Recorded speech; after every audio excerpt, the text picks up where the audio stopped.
Hello, everyone, and welcome to SmashBoxxTV podcast 615. 615. As I wrote on the board, this is about to go down like an Egyptian soccer team. Hey-oh. Yeah. Did they lose? They lost to Argentina today. Yeah. Very controversial. Oh, really? Oh, yes, because there's the fix is in, Terry. Wait, are you spoiling stuff? Be careful what you're spoiling right now. No, in case people are watching it in post-production. If I'm watching post-production. Yeah, there was they were down, or they were up 2-0 with like 13 minutes to go. And they lost 3-2. Ah, yeah. dang. And That's brutal. There was some refereeing. There is a lot of yeah. It's a whole thing, Terry. It's of course it is. I mean, people saying that the refs are out to help Argentina and Messi, and it's just a whole thing. So the U.S. lost last night, and at this point now, I won't pay attention to soccer until next year with the U.S. WMNT. So there's that. I'm done. I'm done with soccer until next year. That's so American of you. Yeah, I mean, come on. All right. Well, maybe, I don't know if it's more or less controversial. Tonight, a pair of candidates that are running for the PDGA Global Board of Directors. Last week, we were blessed to have Rob Bolin join us, and we got to know him a little outside of just his exact platform and things he's running for. And he talked a little bit about running the major, which takes place next week, the U.S. Women's. So best of luck. Best of luck to all of our juniors over at Junior Worlds as that kicked off today over there in Pittsburgh. So good luck to all of those competitors. And tonight, we're going to have, as I just said, two of our candidates. First, in just a moment, we're going to have Conrad Damon. After we talk to him, get to know him for a little while, we'll then have Ben Shinn. And just full disclosure, both of these gentlemen also had reached out to me, and we've been saying it for years. Anytime a candidate wants to come on and have a little more Q&A outside of what's just been posted in terms of their platforms and the PDGA stuff, they're welcome to join. So if Ken, who's our final candidate, has any interest in joining us, he's welcome to.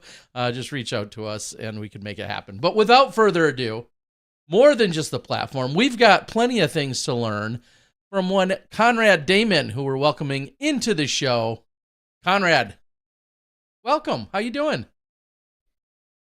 Good. Yeah, it's funny now.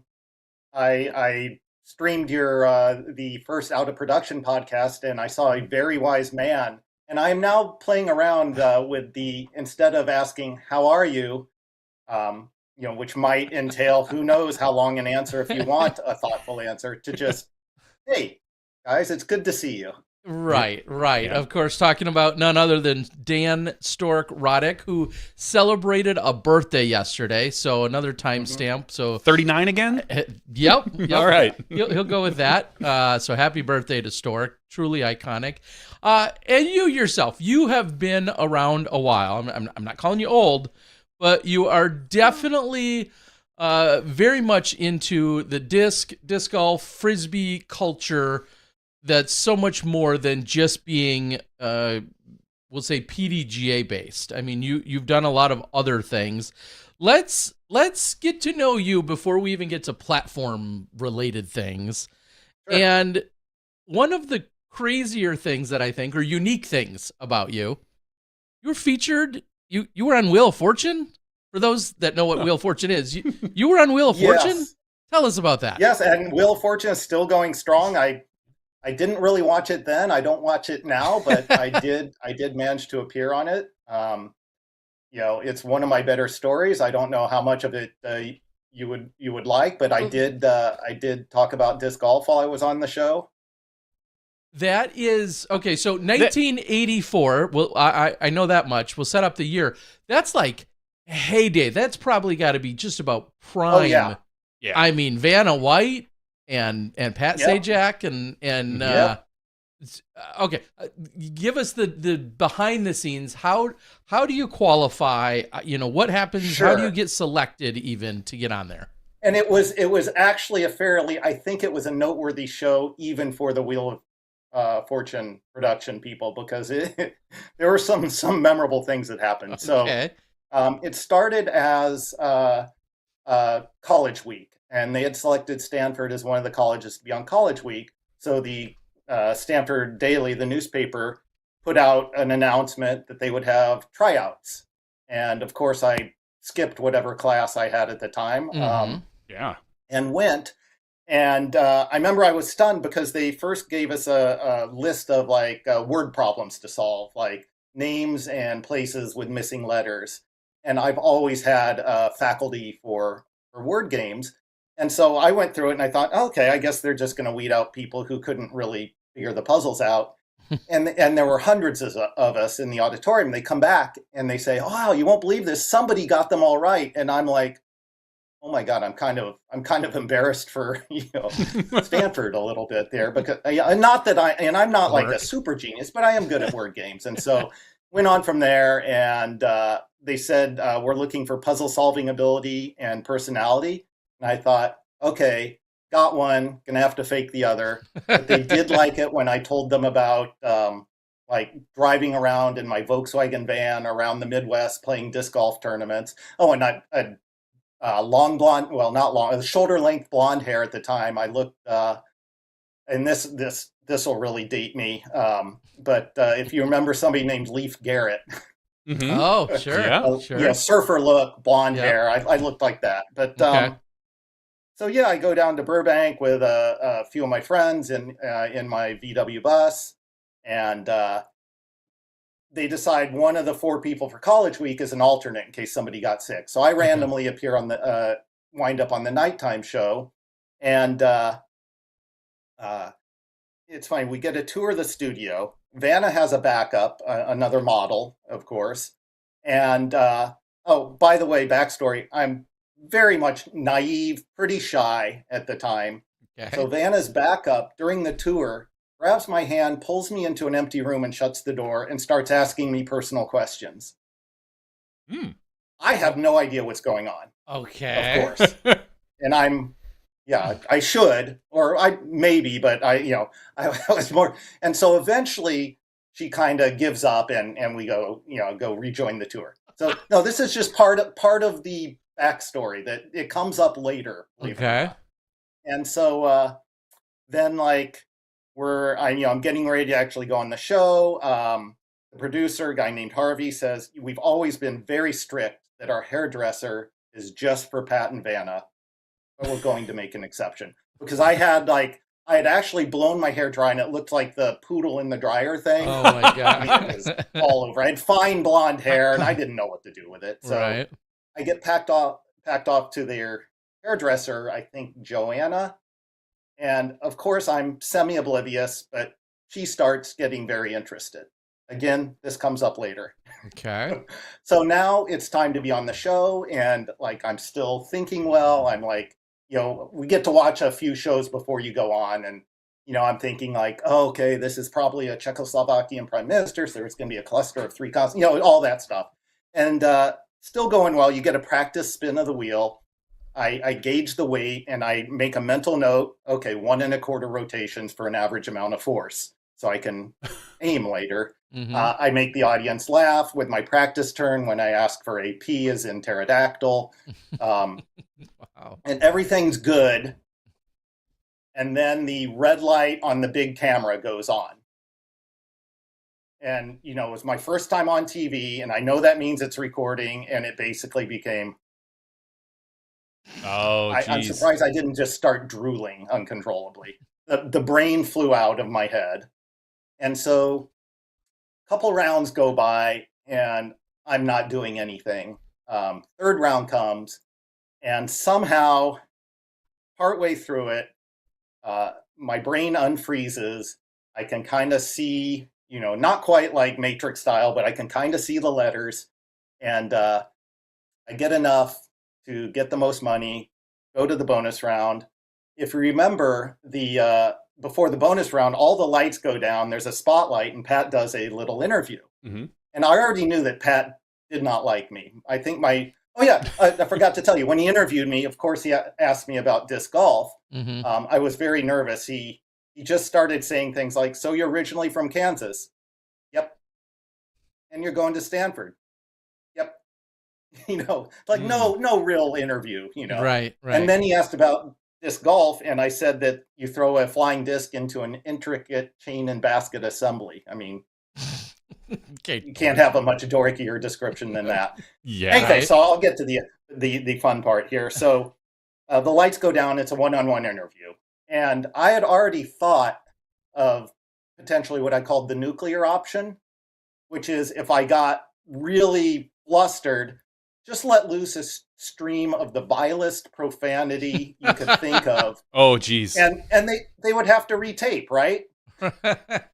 That's one thought. And actually, I've got that in my back pocket for this as well. But just kidding. Well, you know. You never know.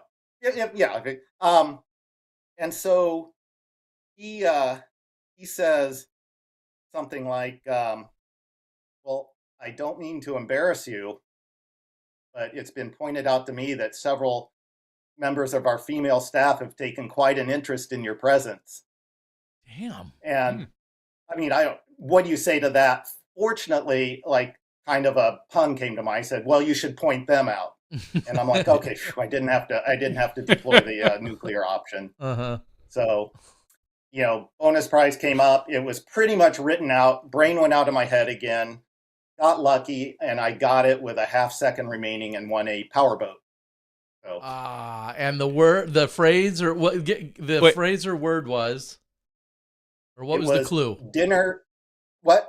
No, there's not a clue. It's just I can tell you what the letters. Well, isn't it under a category though? No. Well, yeah. Usually that's what I mean. Phrase, I think it was phrase. Okay, yeah. Okay. Because actually, if you look at, you couldn't go for cash. It was a limited selection. I think I could go for a powerboat or a nice ring. So yeah, I needed a car. I mean. Yeah, it's a little different now. I mean, because back then I remember, and this happened on yours, by the way, December 20th, 1984. Okay. Episode found it. 269, if you're looking for it. Okay. Well, they were relatively young compared to you guys. Right. Yeah. Right. Jeez, that's what we're doing. Our goal is to catch up to Wheel of Fortune. Right. Yeah. But yeah, it's there's a whole webpage dedicated to it as far as all the details. all the questions or the puzzles, so to speak, and right. And what was given away, what was won. A $10,000 Dodge Colt, 1984, which I think was my first car. A 1984, maybe it was 86 Dodge Colt. The problem is you had it in the mid 90s. Oh yeah. Well, I'm just saying it wasn't. Yeah, I mean 94. I think I got 84 would have been a little nicer. The problem was they gave it away on Wheel of Fortune. But who knows? Yeah, I know. I was looking to see if they have any sort of video, but they don't. Do you have that recorded anywhere? Do you have it on? I have it on but it used to be online, and I don't know, maybe they got a takedown notice, but sure. It used to be on a site I think called Video Motion, something like that. All right. Yeah, the video's hilarious too. Just anybody who knows me also just bursts out laughing immediately when they see me with this big blonde mane, and All right, what it was a hoot. Is that your? We'll say in the general public, is that your biggest claim to fame? I mean, in disc golf, so. disc golf famous and such, but yeah, no, definitely across the general public. Yeah, I mean, if you look in much smaller worlds, but the thing was like, another story I won't go into, but I wound up spending 2 weeks training in luge in Lake Placid and had to rent a room somewhere while I was there, and the woman opens the door of the house and she goes, "Oh, you were just on Wheel of Fortune." I mean, I would go to a store and people would recognize me immediately. Wow. The beautiful boy with the hair. Yeah. That's I guess the hair was hard to forget. And, that's right. And I'll say back then the bonus round was even tougher. Yeah, because you didn't get the RST LNE. Yeah, I know. Now you get basically most of the alphabet. You got all the basics, and you chose RST and PE. You went with a P instead of the L. I know, and it wouldn't have changed. D, in which case, it would have practically been written out. You're right. If you would have gone D, you would have had all but the letter I and V. I mean, it was dinner is served. Exactly. And what's funny is I immediately got is blank NNER is served, and I immediately thought, oh, it's about tennis. And so I think I said runner is served and winner is served. Yep. And then I blanked out. I'm like, oh, this is too hard. I'm not going to get it. And I looked up at the used letter board and just started going down the letters. And fortunately, D was near the beginning. Wow. All right. And everyone always says, yeah, great, but then you have to pay all these taxes and everything else. Do you remember any of those details? Was it, did you another give story the boat back into, and then but just it's taxed as regular income. Okay. I was a Stanford student with no money. The stuff got sold. Well, he's gone, by my dad, and we weren't real close, so I didn't see the proceeds. Okay. But the tax bill came to me. So I actually did an academic year at Stanford homeless. Wow. So sleeping on a couch in my former dorm, the people knew me. I had like a bag of socks, a bag of underwear hidden somewhere that I, could get to. So wow. Okay. It's funny when you're young, you make choices that seem absurd now. That seemed like the obvious solution. I could pay the taxes by not paying rent. I guess, yeah. Well, that's a pretty cool story, and it's funny to think now that you could be. I feel like you could be on Wheel of Fortune tonight. Somebody could be on it tonight, and millions of people will never even know or recognize because we have so many other shows. But back in '84, like 6:30, I feel like that's a good point. And that 6:30, everyone's watching one of only 30 channels. That 30? Yeah. Jeez. 3, Terry. Yeah, no, not nearly that many. I mean, if you have cable. 84, but I mean, you're talking just starting cable practically. Yeah, maybe. Yeah, I mean, there were maybe a half dozen channels that you even. Yeah, okay. So that's, the attention was so much greater there and concentrated. Yeah, right now what I'm looking for. Attention is so fragmented. Right, right. All right, so that's Wheel of Fortune. That's not, I mean, it's awesome you got to mention disc golf and talk about it. It's an absolutely incredible story. Disc golf still isn't, though, well, let's backtrack. What part of disc or frisbee or flying objects, what interested you first? What did you come into in terms of throwing things around within the frisbee sports? I think I was, I a lot of people do. Even Stork can remember his first frisbee, but I don't know I remember that, but I know it was pretty much 9th grade, and I just thought it was super cool because it was something you threw, and it didn't just fall to the ground. So to be able to like kind of magically stay in the air, and then the fact that you could curve it was really cool. So I think a lot of people have done this. My local neighborhood friend lived just across the street, Andy. He and I would play catch, and we'd try to see how many in a row we could get without dropping it. I think our record was 400 and something, and I eventually made a bad throw. I've been trying to make up for that ever since. But no, and then like anybody else, you invent disc golf on your own on your local like high school campus or in local parks.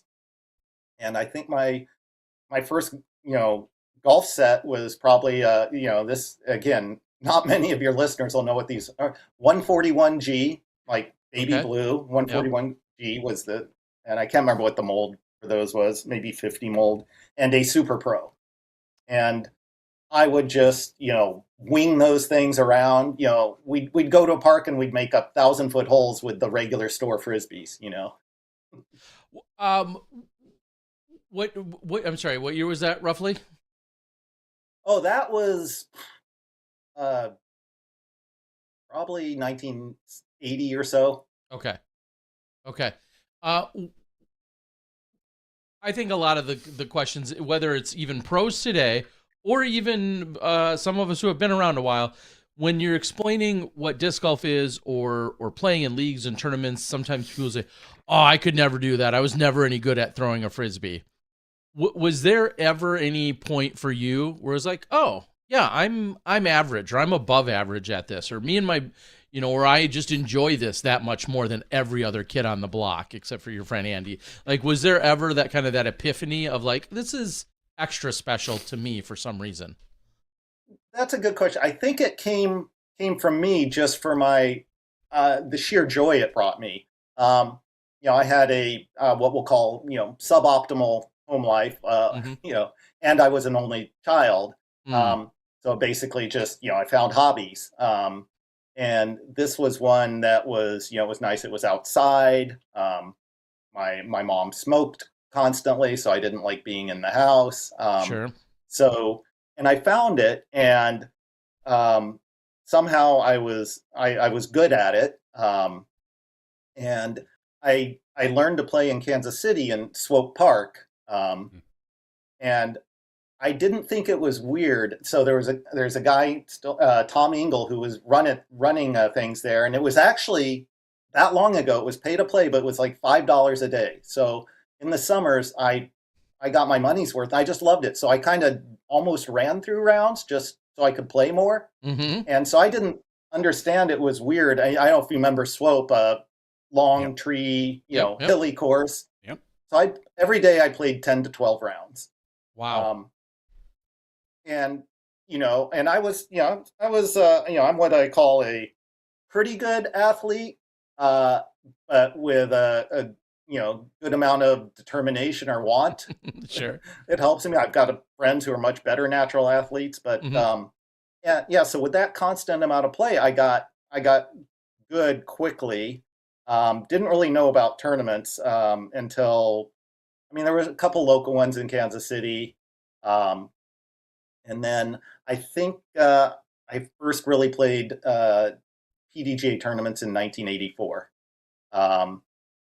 I joined the Midwest Disc Golf Club, headed by, if you know, Steve Maddle. Maddle. Yeah. Yep. PDGA 008. Yes, exactly. And met a bunch of those guys, Bob Ryan and Ryan Cummings, and Right. some of that crew. Yeah, it was just so much fun. And it was, other than like school, which, I know it was the first thing I was really good at. Okay.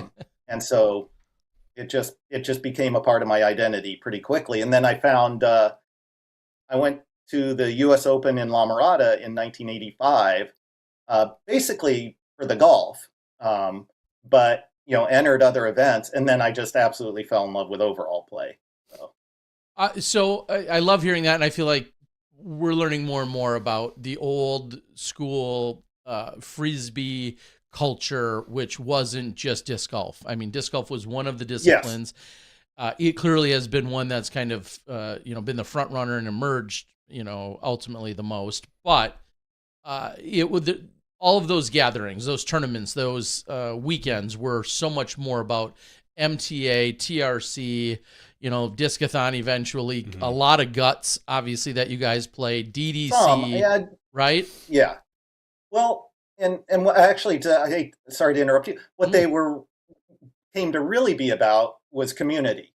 Right. This was a really, I made a bunch of lifelong friends through this, and especially overall for some reason, but also disc golf. And just that has remained like a huge part of the appeal. Yeah, and I feel like probably some of your overall, we'll say, whether it's platform or points or things you're looking to champion, probably tie back together. Is that a good segue to talk about some of the things that you are Sure. looking to specifically just champion? Start with that word community. Yeah. Go from there. So I'd say, the thing I'm most eager to pursue is really supercharging and investing in clubs. I think clubs are the key that unlocks everything. I think, to mix metaphors, they can be both our beating heart and our boots on the ground. So when I was on the board from 22 to 25, and one of the main initiatives I was championing is the clubs initiative, and we have a staff member devoted to that now, and it's he's done some great work. We've got what I think we have now is a great start, a great foundation, but I think there's so much more we could do. I would like to see, I've got pages of ideas for what we can do with clubs, but what I would love to see is for them to be kind of a central aspect of the sport of disc golf. To when you see a player, you think immediately of his club, and so clubs have a huge advantage. They have a bunch of people excited to do work that we can delegate to, and so one thing the PDGA can do as a central organizing entity is provide the resources that these people in clubs need to do that work. I mean, I've got a lot of ideas here, but you saw it, and this is something I thought we should start doing a long time ago, but you see UDisc is doing the Try Disc Golf thing, and that's something, we should be doing as well. We could partner with manufacturers to provide either free or low-cost, light, beginner-friendly discs. We can help clubs reach out to local youth organizations, YMCAs, churches, retirement communities, etc., and make it really easy for them to introduce a new audience to disc golf. You can probably just sit here and think of 10 more ideas, but I think really, the possibilities are really promising. I think someone might ask, if clubs are super strong and doing a great job, does that club need the PDGA? You know what I mean? If you're doing a really good job, and I think you're inclusive, how would you say, yes, we want you to have a good club. We want you to be doing a great job, but make sure you're still tied to us. Yeah, no, that's a very good question, because actually, there's a good, I'm in Northern California in the Bay Area. There's a good number of clubs around here, and I think maybe half of them are PDGA clubs. And so one thing I would love to do is just go talk to these people and say, why aren't you a PDGA club? And I think there are some reasons. I mean, there is an annual fee for clubs. It's not high, but I'm not sure, I'm not sure that we need it. I would be fine with, club investment being a bit of a loss leader, because I think it more than pays back. And if that annual fee is any sort of impediment, then we can look at removing it. But also, I think communication would help a lot. I don't think clubs know, like even now you can, it's a little bit, you can find club material under the membership tab. So, it's a couple clicks down. I don't know if you know, there's a lot of really good material there. There's a full club playbook, gives you advice how to, it'd be interesting to ask some of these clubs, do you even know that's there? So one thing I would like it to be more prominent, aside from the, it might be time for a website redesign, but with the current one, I think clubs should be a top level tab. Sure. Well, and you should have a nice clubs page with featuring new clubs. Here's club of the month. Here, this club just added 10 new women in March. Isn't that awesome? Etc. News. I think in that aspect, just spitballing, the PDGA could look at doing more for clubs, as in helping run them in general through the website. Yes. Your club renewal fees can be added on right to your PDGA renewal fees. Membership management could be done through the PDGA. Like you said, a club's page, something like that your club pays for. I mean, in general, we don't want to take this out of regular membership fees as it is, but give incentives to clubs to coordinate with the PDGA, and then have the PDGA find a way to maybe give back in that aspect, because we do have issues with some clubs, like, we got no one to run our website. Well, maybe the PDGA can host a WordPress or something like that, where it makes it easy one idea for things like that. I've had is a lot of clubs will want to have their own website. That's fine if they have the the people and the resources to do that. But your PDGA club, you can get like a templated website for free. You fill in a form with a few things, and you get this night here. Give us a picture of your members or something, and here you have just easy. I would see like, and we're getting towards this with like the club playbook, but something like a club resource center, which kind of pools the knowledge. Like we have a local club here that is the course is in a city park, and it's also used by walkers, but it's mostly disc golf. But they have to pay for an ADA compliant porta potty for the whole year, and that takes up all their budget. And that seems kind of wrong to me. And so maybe another club somewhere has dealt with a very similar situation, and they can say, hey, here's how we resolved this, or here's what we did. So something that could facilitate interclub communication, and clubs could put back into this resource center, hey, here's a blueprint for handling this issue. Here's something we did that worked well. I mean, this is something that would, there's going to be a few false starts in this, but this is something I think that, would take shape pretty quickly over time and be really, really useful. I'd also love to see, and everyone would love to see, not just inter-club communication, but and this would take some more work, but some sort of organized inter-club competition. You could even, I mean, this is a little bit far off, but like, Ultimate has its club championships. You go through regionals, sectionals, and a lot of places. I mean, we have people do organize like a NorCal versus SoCal, tournament. And San Diego used to have the, I don't know, maybe they still do, the team tournament with, 6 or 7 local teams. So yeah, it's just, sorry, it's such a fertile ground that it's easy just to natter on endlessly. Yeah, and what I wonder, and I just put it in the chat, is clearly I'm every weekend I'm somewhere else, so I'm not tied to Wisconsin or an area the way that I used to be pre-media life.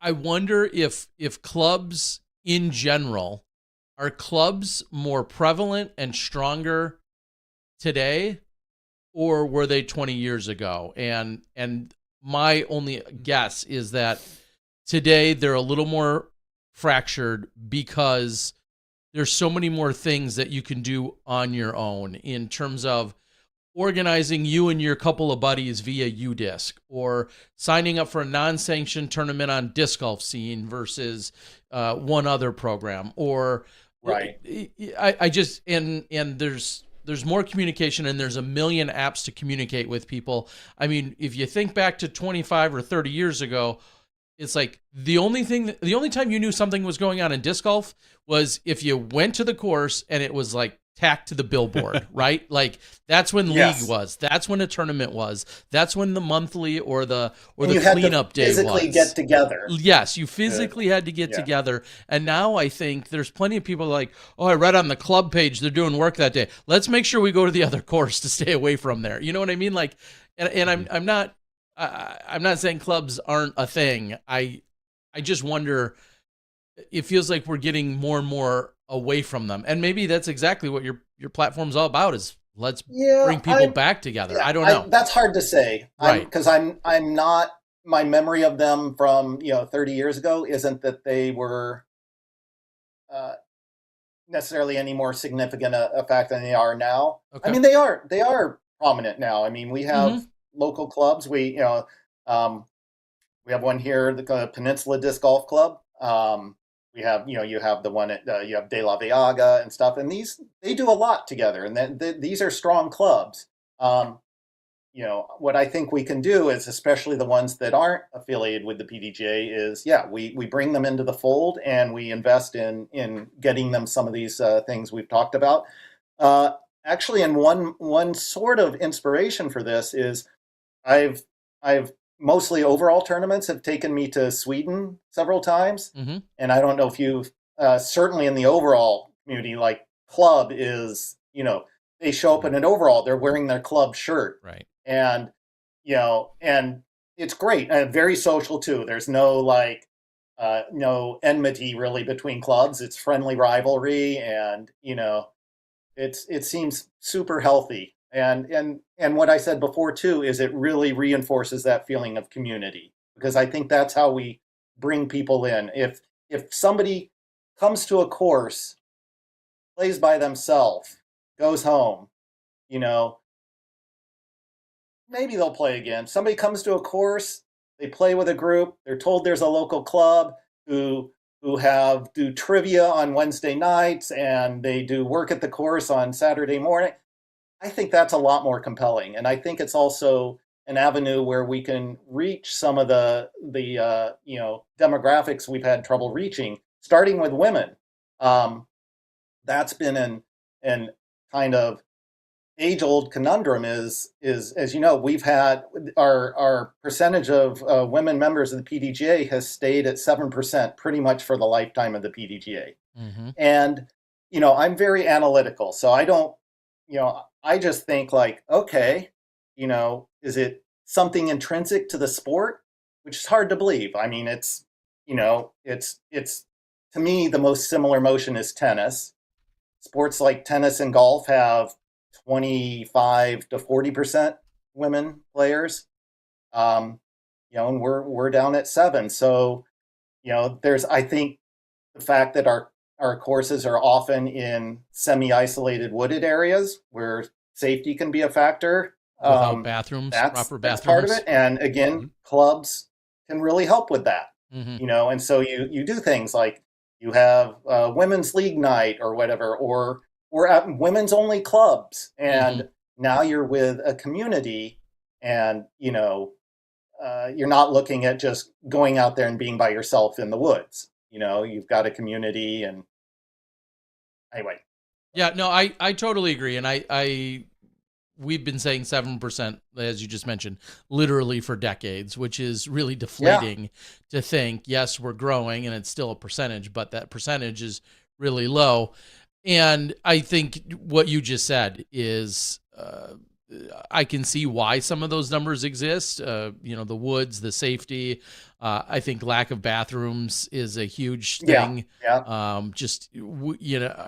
I think about infrastructure at so many other sports, and how they probably address that better for the most part. Obviously, a lot of outdoor activities may have some of it is a little bit intrinsic because of our venue. I mean, I also play pickleball. Don't hate me for it. No, but, you go, and of course, I mean, that's out on tennis courts, so there's bathrooms. Right. There's lights. There's people around, so it's not going to have those particular issues. But what's nice about it is almost all play is doubles, and it's very social. You can just show up anywhere with a paddle, and people are super welcoming. And I think that's a good model for us. Yeah. One thing I will double or triple down on what you just said about a lot of the other countries in terms of the club representation. Finland, Sweden, Norway, Estonia, every one of those countries, you go to a tournament, and whether they're spectators or, spectators because maybe they're not in the actual event, but they're still from that area, you could show up on, we'll use the example of me being in Estonia for the major. You would see literally 15 people all from the same club that aren't competing in the event because maybe they're not the top pros, but they're all wearing their club jerseys, and they all came on Friday or Saturday or Sunday, and they're hanging out representing their club that's an hour away or 4 hours away. And I see that in literally every country so much more than I see it here in the U.S. Very true. Again, so much more camaraderie and team, I'll use team in quotes, team and community-based, whereas you just don't find that nearly as often in the States. Yeah, I think it would, really have a lot of beneficial effects if we could build that as a culture. I like it. Okay, well, one other thing I want to touch on then is one of the things that you've done, and thank you for all of your service within disc golf and disc sports, but 12 years on the rules committee. So that was 12, Go ahead. 12 years as chair and a few years not as chair. Okay, so 12 years as the committee chair, plus more. So for me, it's interesting. I think a lot of people would assume, hey, he's going to show up and here's his things. He's championing and running on something to do with rules or whatever, somewhere in that realm. So it's really interesting to hear you instead talk about community and clubs as your number one thing. But what can you tell us about, your time on the rules committee and what has that meant and what does that look like? Or what should the everyday person or PDGA member know about not only the rules committee, but your involvement? Sure. I mean, I always had an interest in those things because, basically I love puzzles. Writing good rules is somewhat of a logic puzzle. I'm also, my degree is in English. Clear, concise, expository prose is something that's important to me, and rules brings all that together. And so, I joined. I wish I knew it. I think it was probably the very early 2000s under Carlton Howard, and was a committee member while he was chair for maybe a few years. And he decided to step down, and I became chair. I wish I knew the years. It's on an obelisk down in the living room. Sure. But whatever year that was, probably maybe mid to late 2000 aughts. I became chair, and that was and the makeup of the committee changed. I would see people who seemed to be passionate about the rules and good thinkers, and not that I necessarily agreed with too. And I would get them on the committee. And I think in 2013, I led pretty much a rewrite, but this was a copy editor rewrite, reorganization, clear writing. And then in 2018 was another kind of near rewrite with a little more, instead of just editing prose, it was some fairly significant changes in that year, where we gathered things together, like in the regulated areas, regulated position, etc. That kind of reorganization. But then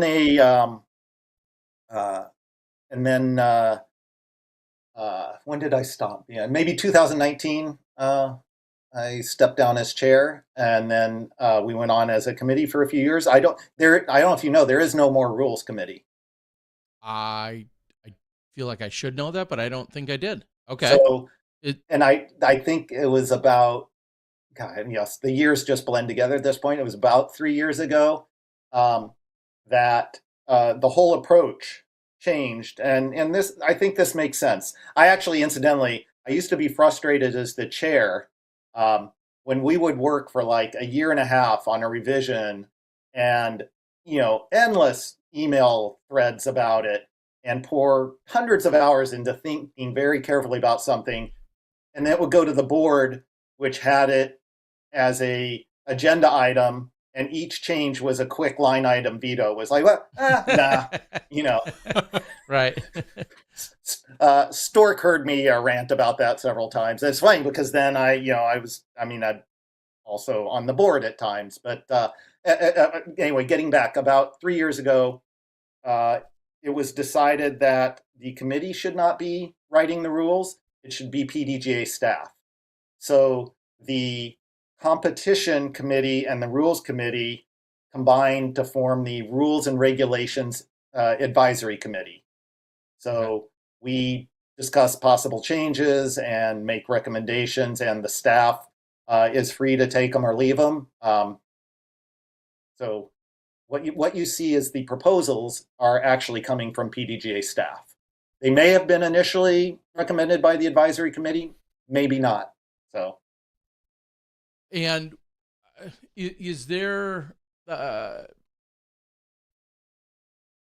is there anything that I don't want to just say miss about that, but do you feel like maybe the question should be, looking at it now versus when you were there, would you see anything as a board member that you'd like to change as far as how the rules are handled now versus? I think this is the right approach. Okay.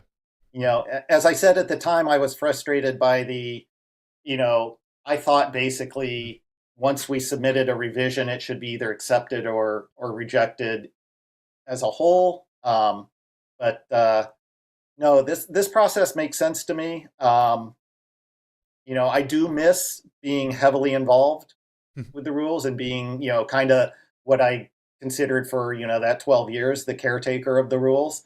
I still have lots of opinions about the rules, and there's, some things I don't like, but that's true of, I think, just about every player. And, you see me in person, I'm happy to get into a debate over whether a particular rule should change or not. So, well, other things it says here, looking at your candidate summary on the PDGA page, it says goals as a PDGA board member is to be a voice of reason in any discussion that includes me, and hold positions informed by evidence and cogent reasoning for the betterment of the organization and sport. I think that's pretty self-explanatory. I know.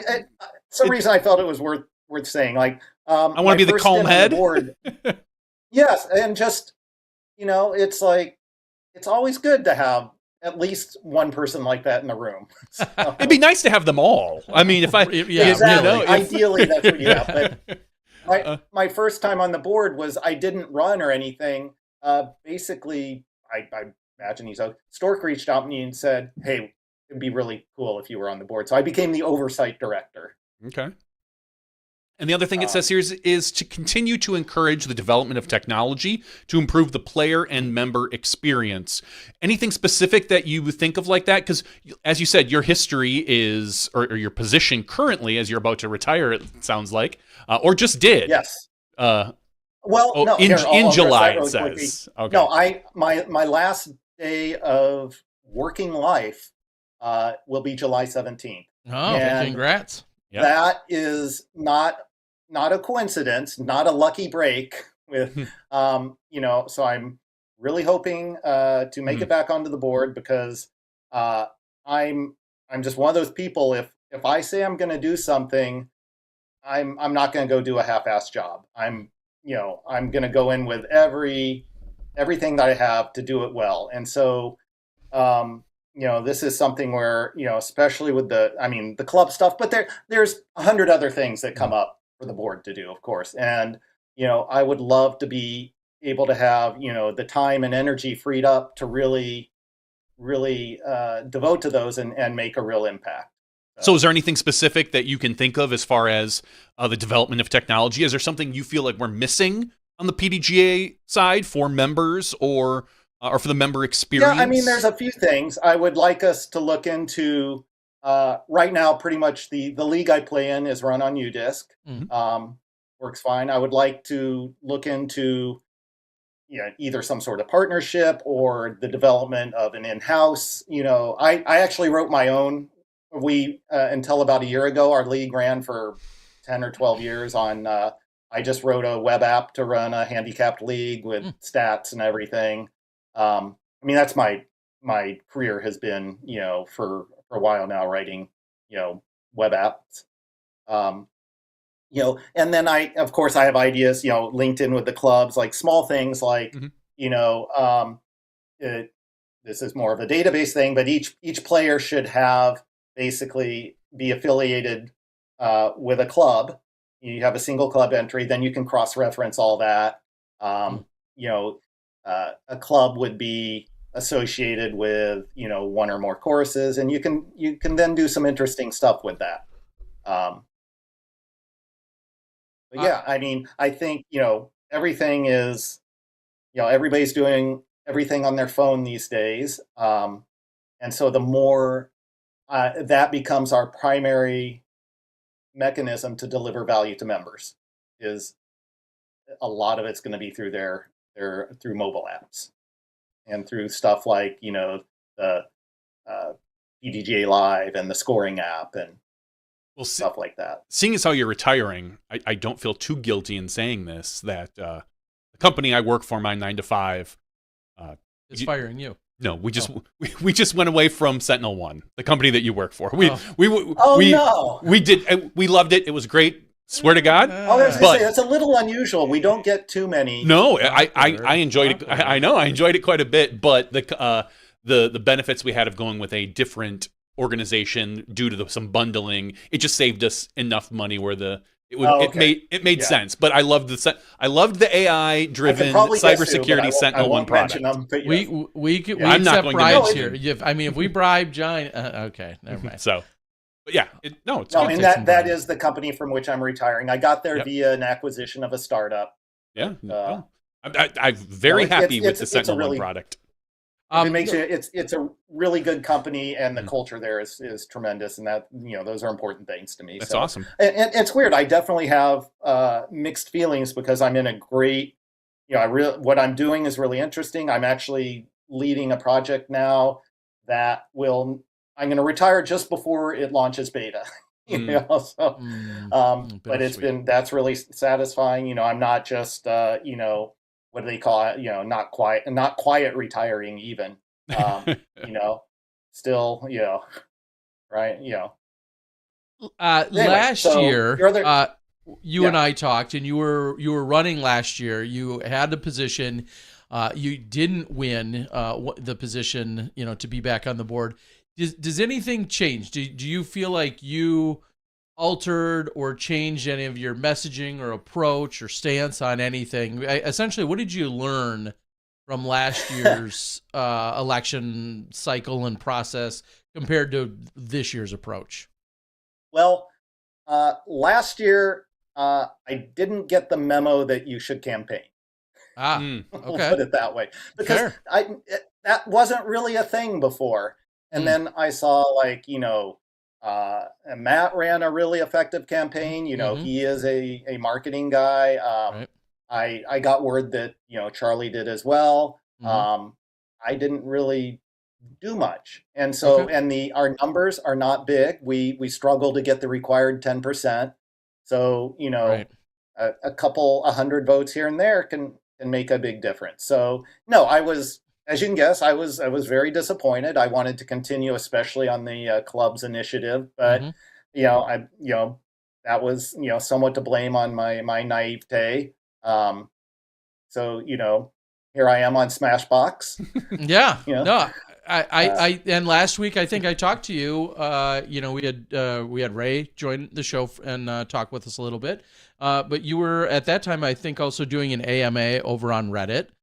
Which I, of course, think is a great idea. I mean, you're trying to obviously, like you said, ultimately campaign, but just making sure that people are aware of the voting process, period. And then secondly, they want, we're looking for people who you align with or who you potentially will align with when it comes to going to the ballot box. So as we start to wrap things up, we're going to have one of your fellow candidates coming on here as well in a while. We'll get some of his backstory and perspective. Anything that we didn't touch on? I know we had good stories and also what your vision is. Anything that we didn't randomly fall onto tonight? Sure. I mean, the other primary plank of my platform this year is the general description would be expand our reach, but by far the most compelling part of that is to reach out and try to bring casual golfers into the fold.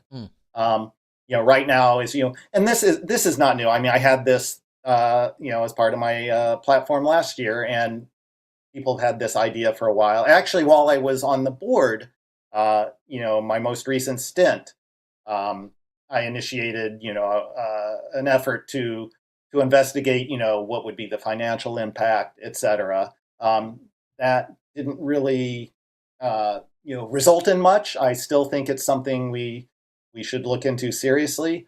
Because right now, the only compelling reason to join, other than that you just love it and you want to figure out how to support the sport, but if you are looking at the, the benefits, it's just if you play tournaments, especially B tiers and above, unless you play like a lot of C tiers.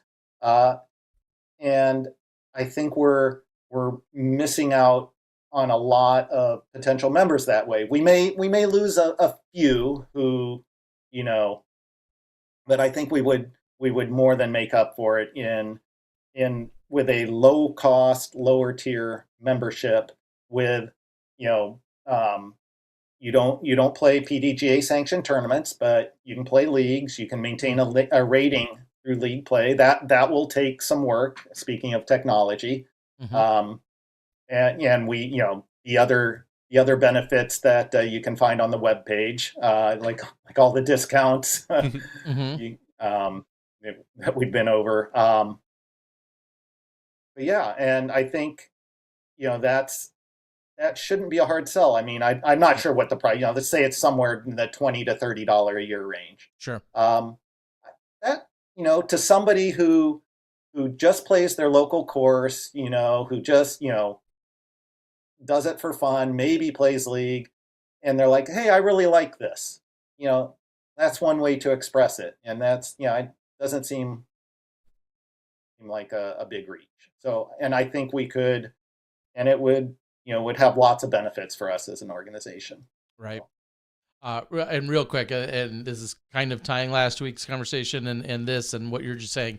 I was thinking after we talked about benefits and the cost last week, like there are public parks that are largely funded by the government that you pay $50 to just go walk around in, like for the year, a $50 annual pass. Like I think about Waukesha County Park System. And if I want to just literally go walk around in this beautiful park, you could buy a day pass or you could buy an annual pass for $50. And we were just talking last week about $50 and how much value you should be getting for it. And I was thinking, where else $50 gets spent in terms of, we'll say, just outdoor activities? And then thinking, they're charging me $50 to walk around. They're giving me nothing. They're putting a sticker on my one car that I can put it on, and for me to have access to this land that's owned by the public, I'm paying $50, and I get nothing more than that. That's why I continue to think the $50, even the $50 entry for a PDGA membership, to me doesn't seem crazy. Or all that expensive. And I don't exactly come from a world of privilege. And I'm not saying we shouldn't give as many benefits as possible, but I also think... Like if you don't play tournaments, really the $50 is kind of a goodwill gesture to some degree, unless you happen to be able to use some of the discounts and, I mean, I wouldn't be opposed to a lower cost membership for like supporter membership, maybe like $10, $15, $20, and it basically just gets you a PDGA number. Sure. Oh, cool. Guess what? I'm this number now.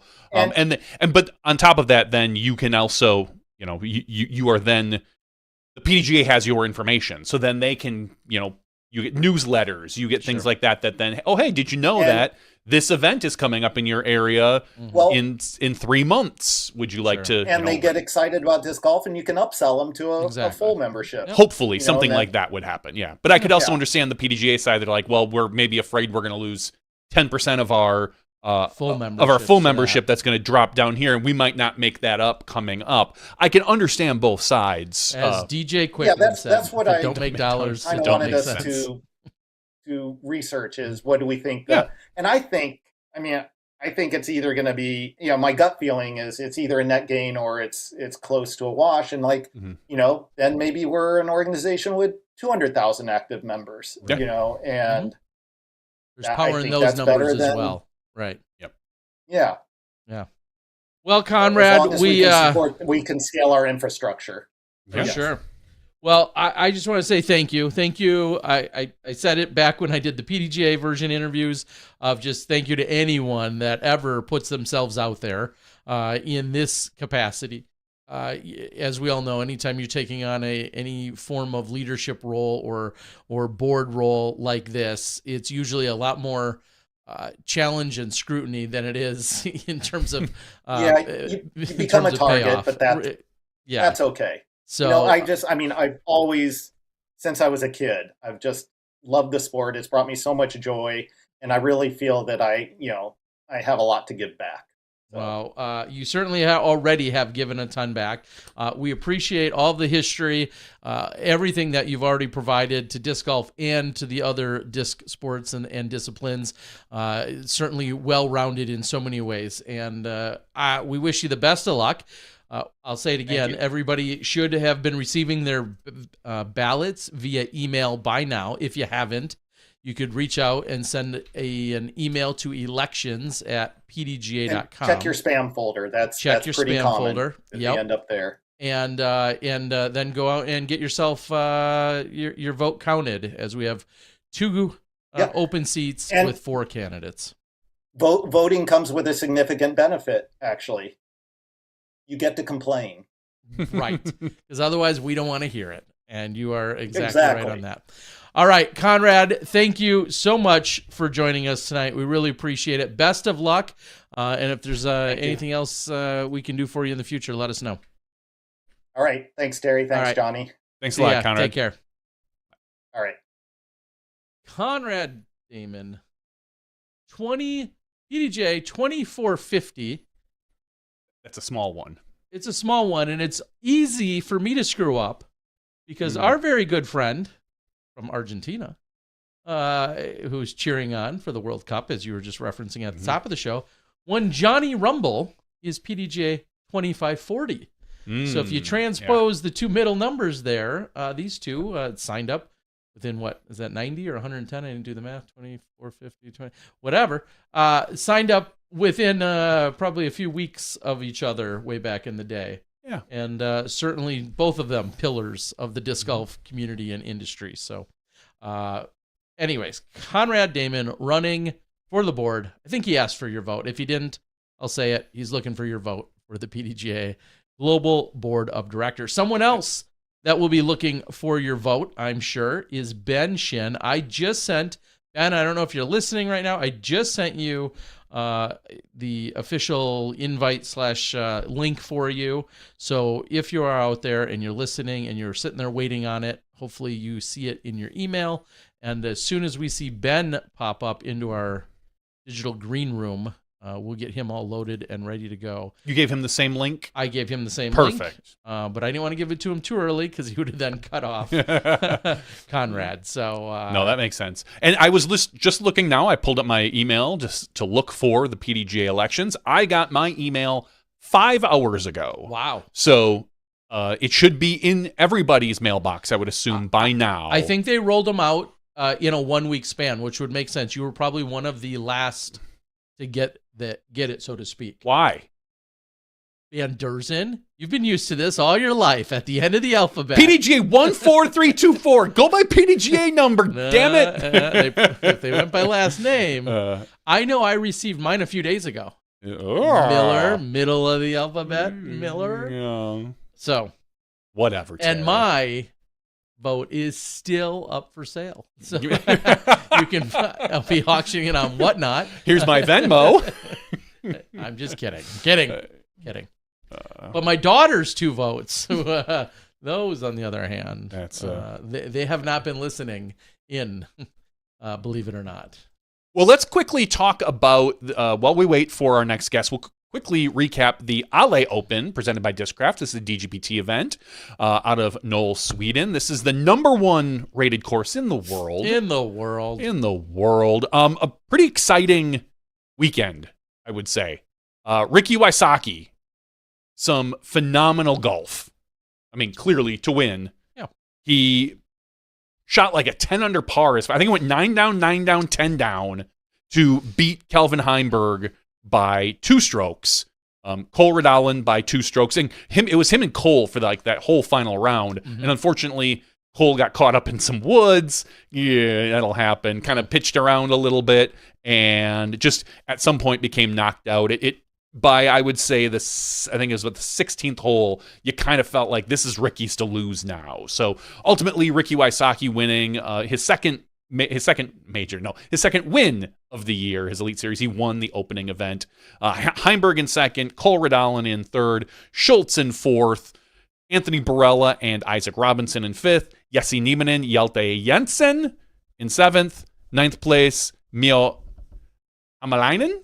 And that's where I'm going to go, because there's like 1,000 people tied for 10th. So 1,001 actually. Yeah, so too bad for them. 10th place. Yeah. But the one person who was in 10th place, Mr. Gannon Burr, he just played poorly second round. His first half of that round, I don't know if I've ever seen him putt so bad in my life. Like, it's like you were out there. It was worse than if I was out there. I watched him miss 2 putts that I went, I might have been able to hit that left-handed. And I'm right-handed. But he did get a couple bad breaks on that. So that's your MPO. We do have our guest in the green room. We'll talk about FPO after our next guest, I think. All right. Well, without further ado, also running for the PDGA Global Board of Directors. Again, there are 4 candidates. They have 2 spots that they are vying for, and now joining us is none other than Ben Shinn. Ben, welcome. Stepping inside the Smashbox. Thanks for joining. Thank you, Terry. I just want to let you know, I feel I've made disc golf now that I'm on Smashbox. I mean, this is a big moment. Well, have we mentioned your name before is the question. Like in an event, like winning, second place in MA40 or something like that, or MP40. I don't know what you. He wants to beat me down, right? I'm just. I've never got to mention my own name in those results. Yeah, so, as we just had a fellow candidate on in Conrad Damon, and I'll start by saying thank you for putting your hat in the ring. Thank you for having a platform to stand on and wanting, whether it's major or minor changes, there's something that got you excited and amped up to run for a seat on the board, and for that alone, I think is commendable. And then to have somewhat of a selection process that whittled from all of the original candidates down to the 4 finalists, of which you are, it says something most certainly. So with that, I want to give you the floor in terms of introducing yourself in whatever capacity, whatever background or backstory or thing that we should know. Go ahead and tell us. All right. Well, my name is Ben Shinn, PDJ number 50445. Should be an easy one for you to remember, I hope. I got about 15 years playing disc golf. Started TDing pretty much full-time about 3 years ago. I own and operate Strongside Disc Golf here in Kentucky. We run the tournaments through Kentucky, Tennessee right now. We work real hard with local things. It was never really a huge thing to jump on the board, but as I started to see and how I feel I could fix some stuff, I thought, let's go ahead and make some changes, and let's see if I can't make some changes. A couple of those areas, of course, would be membership. I'd like to see membership come into a bigger area for us. We're losing members, and I don't want us to blame COVID at this point. So I'd like us to look at it.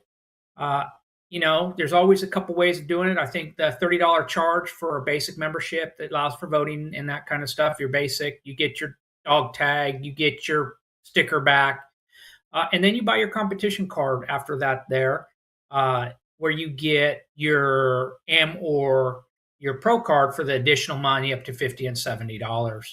That gets you your voting right and all that there. But I'd like to take 10% of our membership fees and bring it back to the state as a grant for your local communities. That way they have something that they are showing and giving back to the community the PDGA is. If you look at numbers, Tennessee alone, I want to say in 2024, if I did the numbers right, would be right around $16,000 could have been brought back to the states if everybody registered as AMs. That's a big chunk of money when you're looking at replacing baskets, your tee pads for maybe a course. You split that up amongst the clubs. I think the clubs will start pushing the smaller benefit, and we can start showing the clubs that we actually want to support them, or the community that we want to support them. The second part to it is I want us to start focusing on quality in the tournaments, not quantity. I think we've got way more than enough tournaments going on every week. We're not filling them. They're struggling to make numbers, and I don't blame the TDs in a lot of cases because we got a lot of really good TDs out there. I do think we need to hold some TDs accountable for some stuff, but we need to hold ourselves accountable.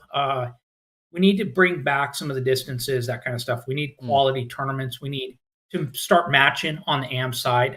If you're on a B tier and you put 750 to the pro, you need to put 750, I believe, to the AMs. And I understand some of the TDs are not excited about that, but we need to separate a C tier from a B tier and a B tier from an A tier. We need to have a separation and more excitement to go do those A tiers, more excitement for that B tier, local B tier. So we may shrink those numbers initially a little bit, but you'll see that the players will have, I feel, more excitement. It'll be a much more excitement, much more greater experience for them to go to those tournaments and say, hey, yeah.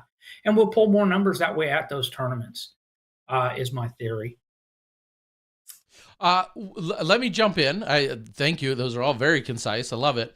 Let me jump in with a question that we have among some of our close friends all the time when you're talking about quantity and quality of tournaments.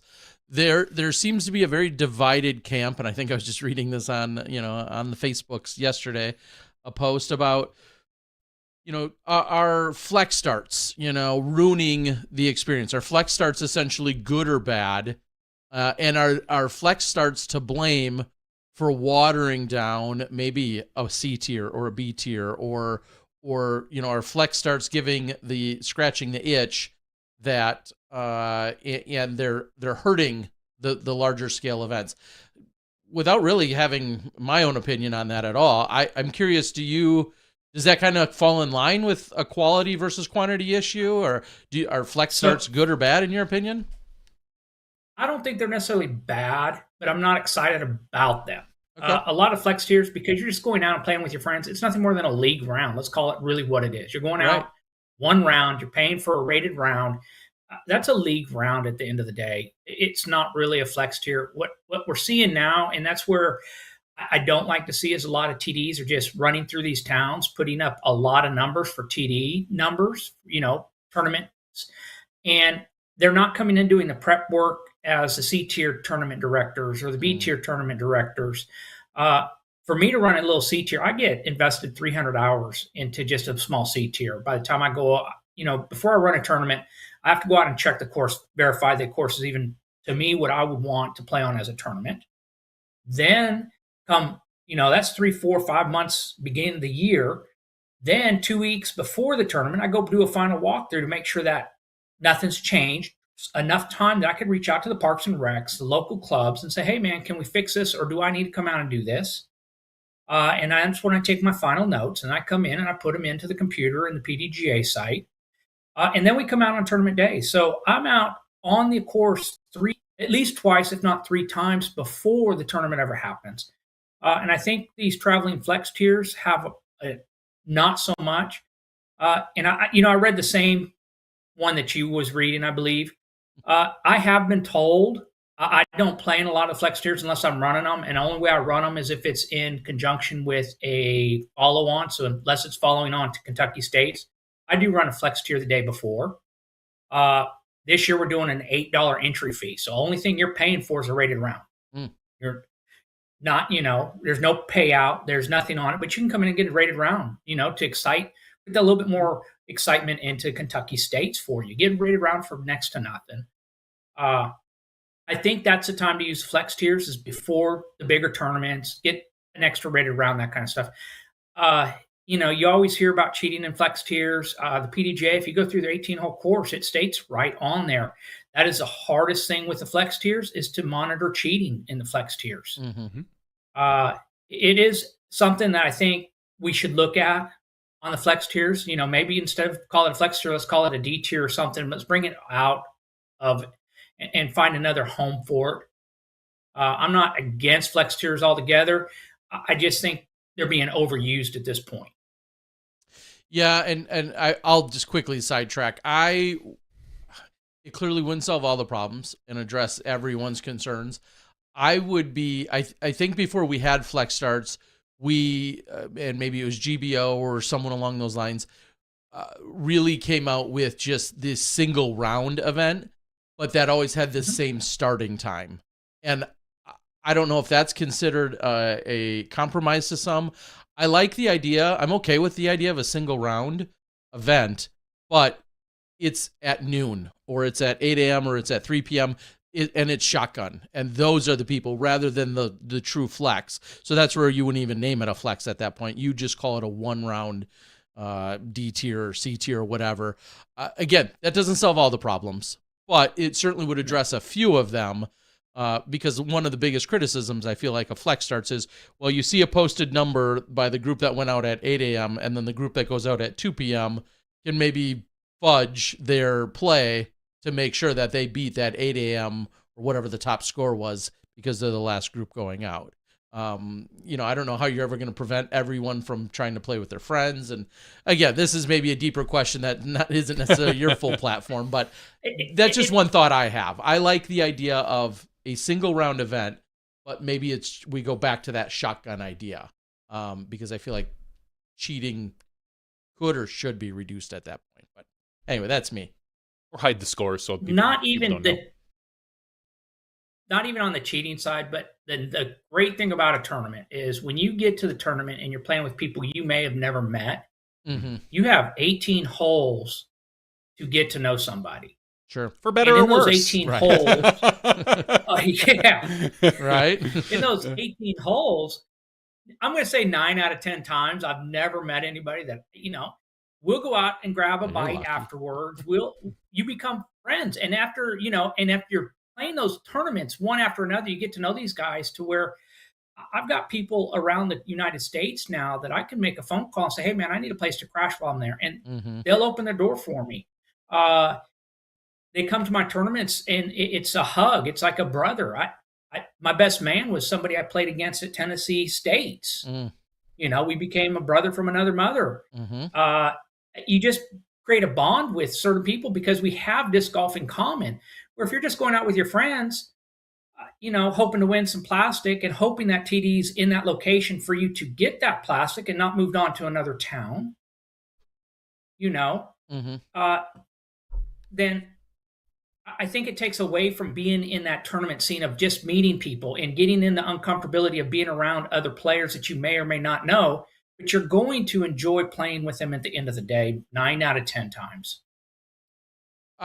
Speaking of tournaments and directing, and again, thank you for any and all events that you put on. That's obviously no quick or easy task, and you clearly take it very seriously. Are there any potential conflicts of interest that either you've disclosed or you're worried about or have thought about, or in any scope do you see yourself recusing yourself if you're on the board in terms of your tournament directing, or would you scale up or scale back the amount of events you run? Has any of that conversation come about? So we did have the conflict, that we do have to turn in, stating any conflicts of interest that we do have. I'm a member of the Discraft Underground. Okay. It's already been discussed with Wes and I that if it did become a conflict, I would remove myself from the team. I haven't taken allotment from them since 2020 or since COVID come out. Okay. I've always loved Discraft. Even if I left the team, my bag's not changing out of Discraft at this point. I'm Discraft through and through is my bag, always have been. And when the Underground started, they asked me to be on it. I've been on it since day one. So I don't see it being a big conflict because I do work with all the manufacturers through my business. Now, I could see where my business, Strong Side, could be potential to be a conflict. Okay. And I won't hide that fact that I do run a business that completely runs off tournaments for the PDGA. So yes, there's certain things I would like to benefit me as a tournament director. But the difference between me and a lot of people is I have to separate myself away from that and look at what's best for the PDGA. And if it ever came to something like I don't feel I could separate, then I have to step back and let the other 6 members know I cannot make a call on this, and this is why, and explain to them why. And that point there, then make a decision on that, on whether or not I could make the call. Sure. But there's very little stuff. The PDGA is not going to come down and sponsor any of my tournaments at any time. I'm not looking for them to sponsor any of my tournaments. And I definitely don't want to create that conflict by being on the board for them to think that, somebody think that they're going to come help me put tournaments out there. No. it is a totally separate thing for me. It's a totally different business. Would I scale back on some tournaments? If it got to where it was taking the time away from the board, I would push towards the board than the tournaments itself. As long as I could keep a lot of the ones that I've developed over the years. And then I've got a great team. I'd love to say a shout out to my strong side team. These guys and gals are wonderful people. They are there before all the players. They're setting up. They're tearing down. Where my right hand, Nick, I can tell Nick, take the truck, take the trailer, go handle it. And I feel he's confident that he can go do it. The other focus that I'm really, really good at is I don't want to develop myself as the only TD in the area. I want to develop TDs around the area. I want all the TDs to be successful. I had a young individual reach out. He goes to Murray State out here. We work close with him. He reached out. He's going to run his first tournament. He asked me a simple question and I said, hey, here you go. And I said, you know what? Let me look at your description on this golf scene. And he didn't have one. And I'm like, okay, send me a description real quick. Let me look at it and let me see what I could do. So he sends me a description real quick, and he's a smart kid. Okay, let me tweak it a little bit. Let me get your payouts and all your stuff into it. He's doing a charity thing to try to get some baskets and stuff. Let me get transparency on where your money's going. And I emailed it back to him. I said, how would that work? He says, my God, thank you. And it's not because I want him successful. I want to build TDs around me successful more than me being successful. I believe in success in numbers. If we all are successful and we all work together, we're going to all be successful. Whereas if I'm a TD trying to hold information or struggle that, then nobody's going to be successful. We're going to fail as TDs because no matter what, players, when they go play it at somebody else's TD and they have a bad experience, that bad experience goes on to all the TDs, right? Not just that one. I'm reading your introduction here on the PDGA page. You start out with, I'm a retired U.S. Army service member with 20 years active duty experience. First of all, thank you for your service. Second of all, well, thank you for your support. How do you feel that experience will help you in the board of directors? I mean, seeing as how it's the first thing you led off with in your introduction, it's clearly an important part of your history. What do you feel like from your history will follow into the board? So one thing the military is, leadership schools, we are the top. Military performs some of the best leadership schools out there. And I will put that up against anybody out there. I've gone to some of the greatest military schools, leadership schools there are. But one thing we're great is planning. We use the word course of action. If you came to me with a problem, what's your course of action? What are you going to do? I want to see the course of action if you have a problem. So one thing I always do, if I see a problem, and you'll see it with the membership thing, I'm already producing a course of action for that. 10% back to the states. The TDs, we're going to want to do this to the B tiers. I'm already producing a course of action. So that's where the military experience has helped me in the leadership. The other thing, the military makes me accountable. I'm accountable for everything I do in the military. And I think that's what we do need in the board. We need accountability. If you reached out to me and asked me a question, I need to be able to, as a member, reach back to you and give you a good answer or an explanation of what my belief or what's best for the PDGA. If I can't do that, or if I just blow you off and don't answer you, there's no accountability there. My goal, because last year I wrote 2 years ago, I wrote to some of the members. I had 2 respond back to me. One responded absolutely wonderful. The other one I was very upset with. When I responded back to them about my grief, they didn't even respond back. And that upset me. Here I'm a paid member. This is my voice, but you don't even have to take the time as a board member to reach back to me and at least give me some sort of explanation, And my thing is, now depending on the tournament, but if you reach out and ask me a question, I want to be able to respond back to that question within 72 hours, So the military experience has a lot to do with planning and future growth and stuff like that. Well, it's funny because I the way I would reword your, especially the initial answer you just gave, is if you're going to complain, think of a solution. If you've got a problem or you want something changed, think about how you would want it changed or what could make it better. Don't just complain for the sake of complaining. And that's what I heard, at least. And I love that, because it's so easy for us just to yell into the wind, I hate this, or I don't like this, or this is stupid. And it's like, if you have absolutely no way to articulate not only what you maybe dislike, but then also a possible solution that you do like, I think that's, I don't know, I guess that's wrapped up in the phrase constructive criticism. But that's what I love to hear, is that somebody can say, here's what I dislike and here's how it could be better, and give me some kind of solution. So I love hearing that. When you've been a TD, so you've obviously a very, very involved TD.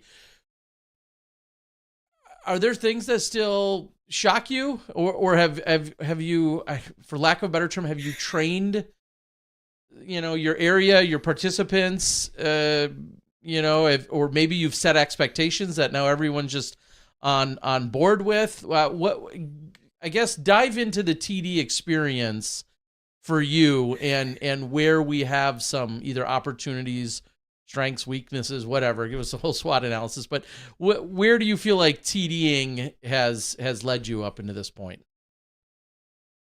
So I think I see a lot of the TDs now in the local area starting more and more mimic what I'm doing, which is great. And, I've talked to a lot of the local TDs, and we're trying to figure out, because right now we're seeing super small numbers. So I talked to one last weekend, and we just discussed on what avenues are you taking, what avenues am I taking, and we're trying to find a way to get more numbers in there. And I think if TDs work together, of course, we're going to get those and work better. Best TD story I've ever had. I was getting ready to run a tournament. A month before the tournament, I had somebody write me and turn in a player for drinking in the tournament that hadn't happened yet. Wow. I mean, somebody knows somebody's habits, because there's a few people I could turn in right now that'll be drunk this weekend. So, but okay, that just bitter, vindictive, out to get somebody. Like, what was the confused? The individual that wrote me the email never even showed up for the tournament. And again, I just had to laugh. But you know what?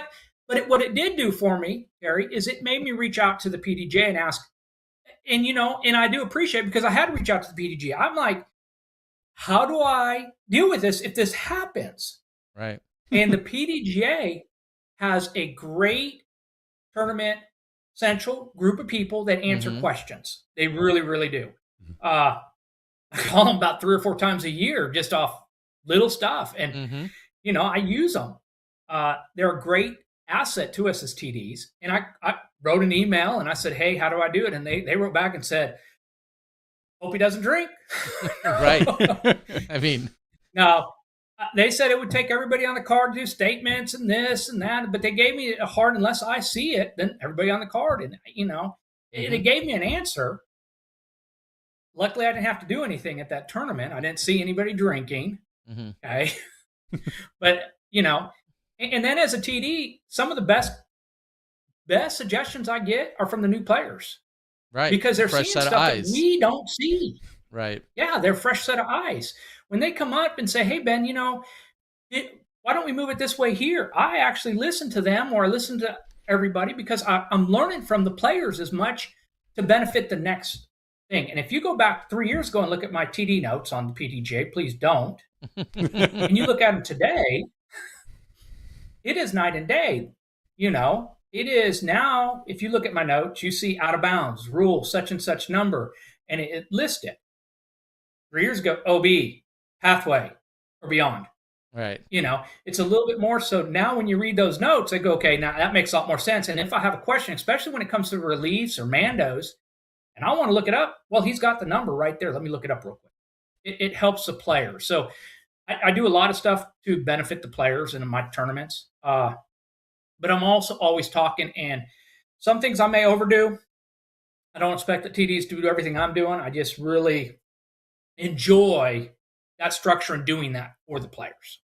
Well, even looking at your goal, looking at your list of goals on the PDGA site, it really feels like your candidacy is focused on the amateur player and the tournament director. Like, that's your perspective, and so that's kind of feels like that's what's coming through on your goals. Would you say that's an accurate perception? So we will, if we don't focus on amateur players, right, we'll never have pro players. They'll go away. The AM players go away. No pros ever come up. You see what I'm saying? So it's a fine tooth there. We want the pro players by far. I love the pro players, and I love seeing the young juniors playing today, but we have to have that medium. And right now, our medium is not fair on the AM side, in my opinion. Mm-hmm. When you offer a B tier and you say, hey, the pros get $750. Here, let me give an AM a $10 token of some sort, a disc for $20. And oh, by the way, you are an AM, you get to pay for that. Nothing added to it. If you go back and look at any of my tournaments match dollar for dollar. So if it's a one-day B tier, it's $750 on the pro side, $750 that we put to the payout on the AM side. If you look at my Owensboro tournament this weekend, where we have $1,500 added to the pro, we took the $1,500 to the AM side and we added to the players pack. So now they're receiving a large players pack for really the cost of $20, but they're receiving $100 worth of players pack at retail value. I want the AMs to match the pros in that sense. And a TD can do it. It's going to take work for the TD to go find that additional money, because it's easy for us. Hey, let me go find $750, make this. But we're not taking that B tier to the next level, making an elite for that AM player. We're just making it extra cash for a pro player in a way, if that makes sense. Yeah. I want the B tiers to be elite. I want them to feel something better than the C tier. I want the A tiers to feel like Bowling Green used to be years ago when there were 700 players. You know, I want players to, hey, man, I want to go to Bowling Green, or I want to go do this A tier because it was fun. You know, just running a B tier, local B tier at 750 here, you know, it feels like a C tier when we're only getting 50 players in there. You know, I want a B tier to feel like it's a B tier. I want to feel like it's special to the player on both sides, on the pro and the AM. I guess along those lines, with as you've now mentioned a couple times, a reduction in tournament attendance, only maybe 50 people on an event or whatever. Is there something specific you attribute that to? Is there just too many events that have watered them all down? TDs and their practices? What do you attribute? Or is it a change in player? Like we've discussed how our players traveling throughout the state less. Yeah. I think there's a couple things going on. I think financially more people are hurt right now than in a few years ago. I think we're seeing a little bit more financial. Food costs are up, gas costs are up. Inflation hit us big the last few years. So I think that has a lot to do. Disc golf being a secondary, I mean, I got to buy groceries, I got to pay rent, I got to do all that stuff first before disc golf. So that slows it down. I think the player is smarter today. I think that they want more value for what they're getting, because that money is being stretched a little bit thinner. And then what we got to also think about is it's just not the entry fee for the player. It is gas to the location. It may be a hotel room. Food, definitely. You know, they're going out to dinner, grabbing lunch, or, you know, hitting the gas station for snacks before and Gatorade. TDs need to really think about that. The other issue I think we're seeing is right now we are decreasing our numbers by 10%, but we're increasing our tournament numbers. So we're now flooding the market with tournaments, but we have less members to play those tournaments. So that's going to create a lot less players in that pool of tournaments, if that makes any sense at all, when we just watering it down. Yeah. To follow that up, do we have a bigger barrier or restriction to hosting an event then? Or, and I know you talked to maybe a little bit about making sure we're enforcing our radiuses that we used to have, and a C tier used to have to be 50 miles from another C tier, or 50 or 100 or 75 from a C to a B, and so on and so forth. I've seen those charts for years. What do you suppose, how do we limit? Because if you have an enthusiastic TD in one city and an enthusiastic TD 75 miles away in another city at another nice course, and they both want to run a tournament on the same weekend, and they're outside of the radius of one another by this, PDGA standards, what do you do with that kind of situation? If they're outside the radius by the PDGA standards, they have every right to run it. I mean, you can't take that away from them. Right. With that, I do think we do need to look at our radius again, bring back possibly some of the old radius. And that does two things. That's going to get TDs having to request those dates, sanction those dates sooner. That allows that TD more prep time. That way that TD is not last minute sanctioning something, saying, okay, this, in 2 weeks from now, I'm going to run a tournament. And I've seen that happen a couple times where, okay, 2 weeks from now, I'm running a tournament. Well, it's outside of any area. So the state coordinator's got to approve it. I mean, it's everything's done. And now that TD has had no prep time. I'm not saying he hasn't walked it. It's probably a course he's played on a regular basis, So, it's probably not going like me where I'm traveling possibly 2 hours away from a course. But there's still a lot of prep work that you need to do. Your notes take, an hour or two just for you to get your notes into the PDGA. And so speaking of the flex tiers, they come in and they just take anybody's notes, and I've seen it done. And I'm not saying they're all doing it, but they just take anybody's notes on the PDGA because the PDGA opens up every note that's been put in there. So they hope to find one, use it, and I've seen it where they didn't check the notes, and all the OB lines were not gone. Sure. And so guys were throwing literally in the water of a pond, and the TD said, if it's not in the notes, it's not OB. Right. Okay, so the middle of the pond is... Right. Get your waders. Anything to the right of the barn is OB, and it's like, wait, the barn came down 2 years ago, or something like that. Yeah, I could see some of those notes being outdated. Those notes take time, and you have to walk. And I walk a course. I walked this last Thursday. I walked a course, 3 courses. I played 2 and walked 1, and it gives me an excuse to get out and play those courses. Right. Which. Anytime I enjoy it, and I took my team captain, Nick, up there, and we played, and I met a couple of the locals on each of the courses, and they walked us through, and that helped us greatly up in Owensboro. And it allows us, one, to play the course. I get to feel the course. I've already played the course once already, by the way, because my initial walkthrough, I'm going to play the courses. And again, it's used that excuse, but I get to feel the courses in different weather because we played it in middle of January, I think, initially, or February was wet. This year, then we beat. So I get to feel what the players are going to feel. And that helps me determine, okay, how much water do I need? Where do I need to put water? That kind of stuff. So it does help. And if TD is not taking the time to do that on the tournaments, whether it's a C, B, or A, I think it hurts. And if there's not that prep time, I think it hurts the quality of the tier or the tournament itself. Yes. Okay. So it would force tournament directors to focus out a little bit more, which is not a hard thing to do. A lot of us focus out at the beginning of the year. We sit down, we do our schedule just like a pro tour does his, and we get it all in the state coordinator. And then when the conflicts between a few of us, and there always is, hits, then those TDs and, talk it over. And usually the state coordinator's mediator forum and just kind of, hey, this is how we need to shift or whatever. And they try to work out the problem, the best solution for both TDs that way. And that way their TD has to lose a tournament, but they're going to try to shift maybe a weekend or shift it maybe a month down or switch this tournament with that tournament, especially for those long planners. This is a very, I guess we kind of asked this in some indirect way on the PDGA version of the interviews where I asked everyone the same questions, which were provided by the PDGA.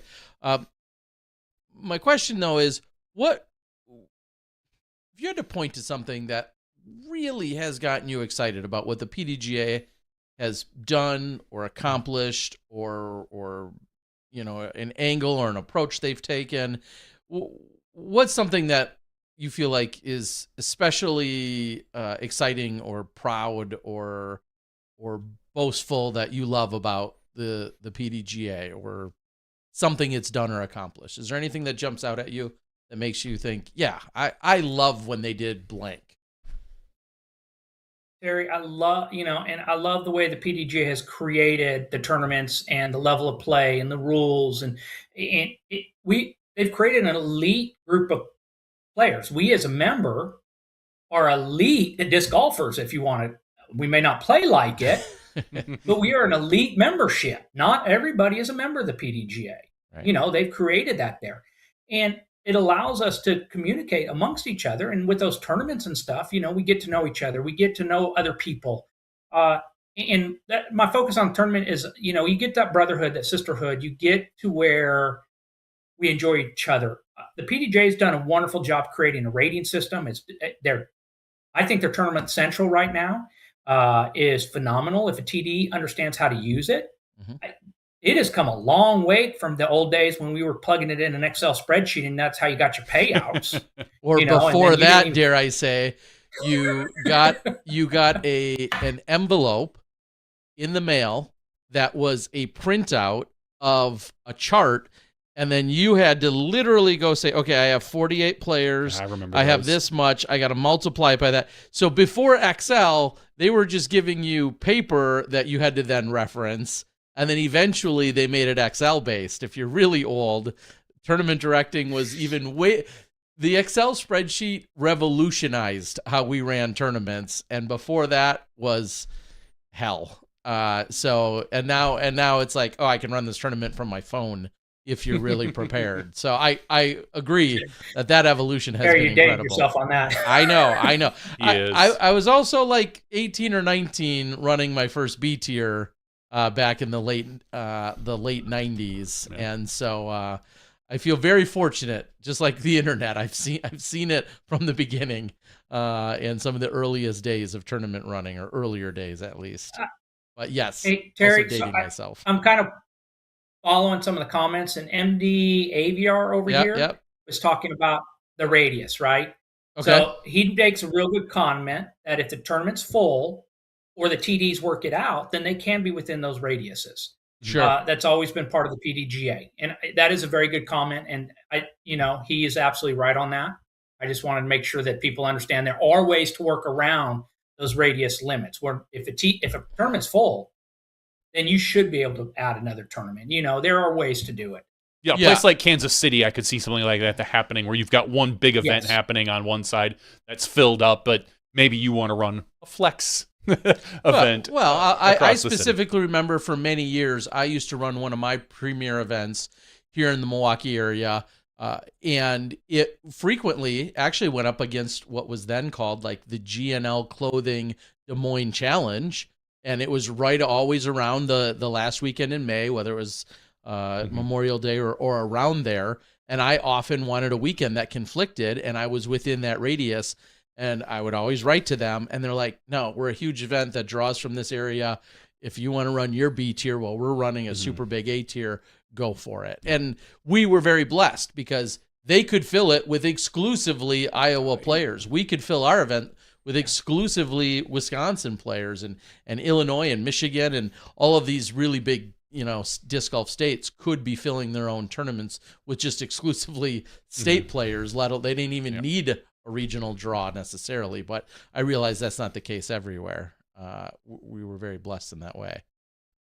Same with Michigan. Absolutely. Where MD AVR, good old Mike Durko is from, where him and I played each other many, many times, dating same here, quite a few decades ago. There is a lot of people would just generically say, and I think it's rightful, they say the TDs are the lifeblood of the PDGA.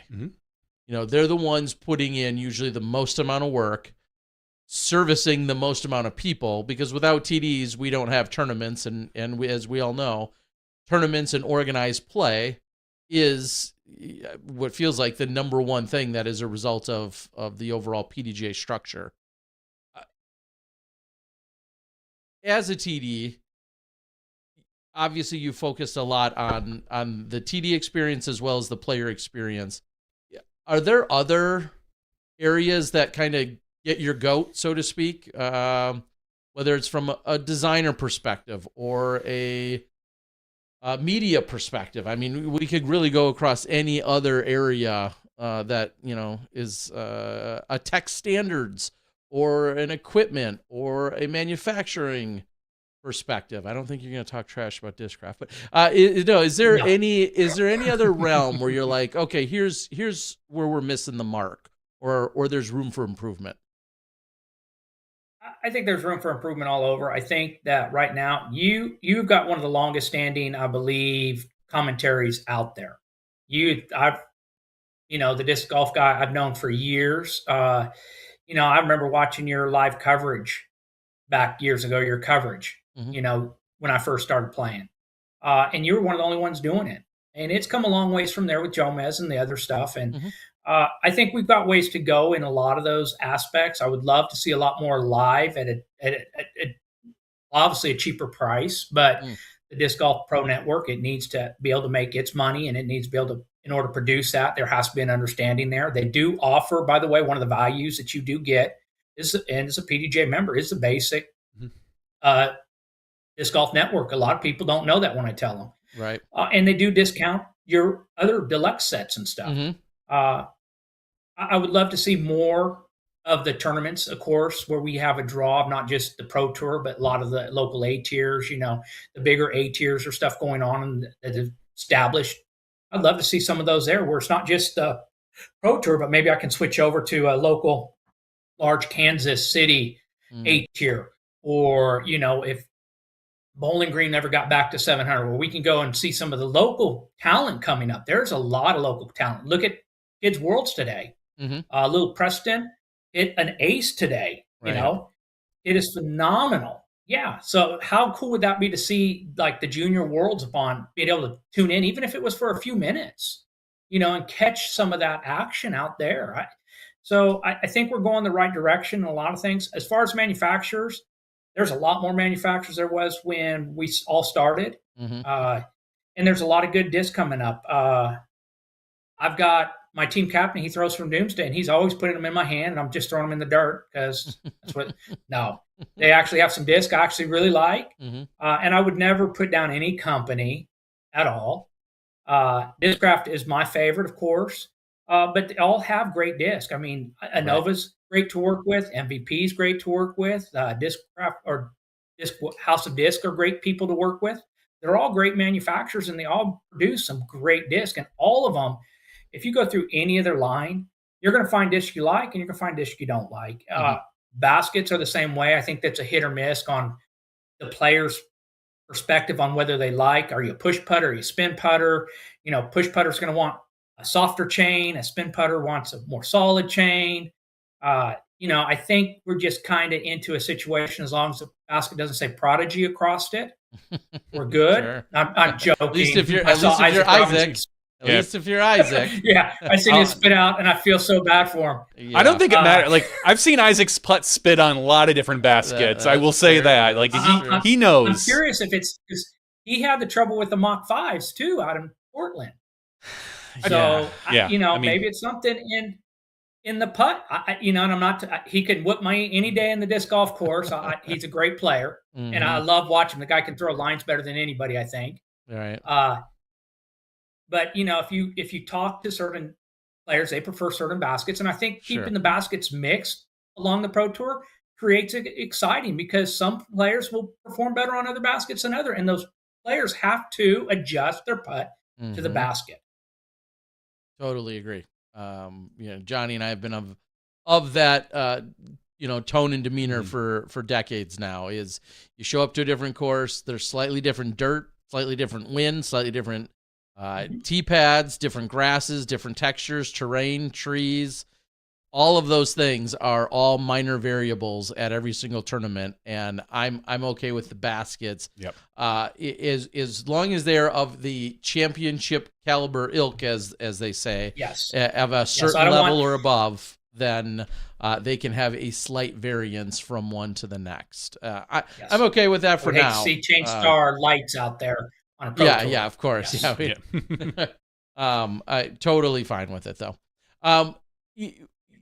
Are there any other, I'll say major topics, not necessarily PDGA majors, but are there any other overarching big topics that let's just play pretend we're in La La Land here for a moment and say you feel like you've reset the bar and everything's charging forward on all your biggest initiatives, that you've run on. What's second tier? What's something else that you're like, hey, if there's time and I'm kicking ass here and the board's kicking ass and doing all these great things, what's second on the list, so to speak? Second tier things to think about for you.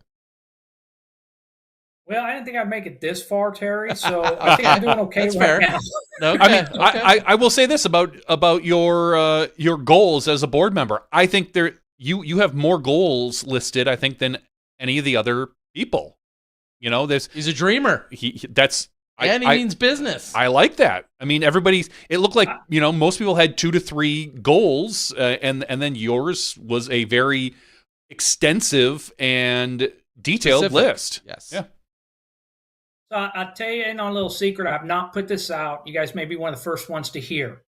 I'm going to outlaw the word nice on any disc golf course. Okay. It is said it's a 2-year probation. Fair. That's funny because I'm going to outlaw the word wow on commentary. Yes. Don't be wowed. I'm someone that sets a lot of goals for myself, and I continue to strive for those goals. And it just shows that there. And I'll tell you right now, I've already got a proposal wrote. So if I get in there, within 30 days, the board will have their first proposal from me. And that may be rambunctious on my part, but I want to make sure that they know I'm coming. I want to understand that I'm serious about this 10% to the states back, because I think if we can support the community this way, we're going to be able to build the local community and build on the disc golf scene and build the PDGA. Is that your first proposal, the 10% back to the state? That would be my first one, yes. And don't worry, I've got a second one already started. No. I was just thinking, like, you said the state of Tennessee, $16,000 approximately. From your perspective, how does that get distributed? Who does that go to? Does it go to the state coordinator who then divvies it up? Does it go to the biggest club? Does it go to, like, if you tell a state they have $16,000, there's going to be 16,000 different ways to spend it and what to spend it on. Do you buy club gear? Do you put it into baskets? Do you put it into stipulations? Renovating? Like from your perspective, how does that get distributed to the state? My perspective is you're going to need to reach out to your Parks and Rec. The Parks and Rec will need to request the grant through the state coordinator of the PDGA. And the reason I want the Parks and Rec to do it is they're the ones that own the land 99% of the time. So I don't want to go and stomp on their feet. It gives a working community now between the club and the Parks and Rec, which some clubs struggle with, I think. And other clubs do not. I have great working community with a lot of the Parks and Rec in our local area here.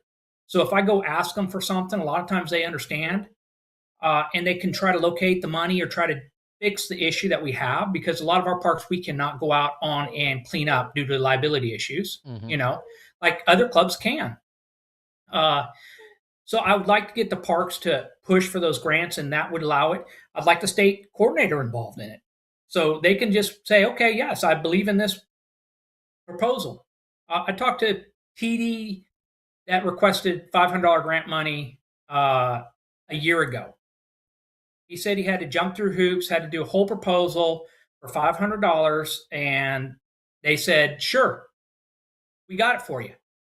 And then he heard crickets and never got paid. And 6 months after that, they reached out, hey, you didn't ever post that you got this money. He goes, well, I never got the money. Oh, well, I'm sorry. I don't want to see that happen. So I that's where the state coordinator, if they're tracking, hey, this club over here in Chattanooga would like to put in new tee pads. Their Park and Rec requested it. It's going to cost this much. The funding is going to be this. They're going to do fundraising to support half of that. We're going to go ahead and try to support the other half.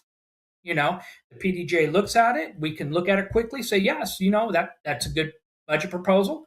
Let's go ahead and release that fund to that state for that, and then cut that check to that Parks and Rec so they can get that done. So it has to be some catch and balances in there. You just can't open it up to the state. Otherwise, Ben Shinn's going to have a brand new pool in the backyard. Right. Yeah. And we don't want that. I'll just quickly interject, only because I think it's very on point with what you're describing. In Wisconsin, which is clearly where we can speak from experience, we have what's called the Wisconsin Disc Sports Association. We are a volunteer group that I happen to sit on the board, and I do very little on these days, admittedly. But we sit on the board. There's 8 or 10 of us, and this all started because of a core group of people running the 1998 Amateur World Championships way back when, almost, 30 years ago now. And one thing that our group does is when we have sanctioned Wisconsin tour stops, there is a tax, for lack of a better term, a tax that is collected from every single player during that tour stop. All of that tax money, which we technically put into the Wisconsin Disc Sports Development Fund, all of that money then is collected. And then, just as you're saying, at the beginning of every year, clubs, groups, resources, people, individuals, whatever, municipalities, course designers, schools can reach out to our organization and essentially apply for a grant. And so it's very much in line with what you're talking about. It's self-contained within Wisconsin, so we're, in a sense, collecting it and administering it all as our own group.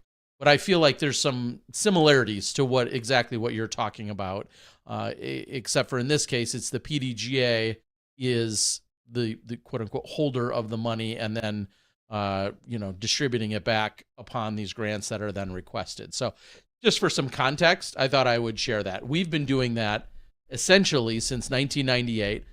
And it's anywhere from $3,000 to $8,000 a year, and anywhere in between that's collected. It's essentially a $2 to $4 per person per event tax. I'll use that phrase, that is collected and then, like I said, pooled together. And it's put in dozens or hundreds of baskets. It's paid for countless T-pads, T-signs, things of that nature for these people that have applied for it. And I know it's been used in a number of different ways, and every single year we vote on it. So again, as really a context or giving you a little bit more of an idea, that's something that's been done by Wisconsin for quite a few years. So is there something like that in Tennessee currently, or any other state that you've heard of where you had this idea? I'll tell you.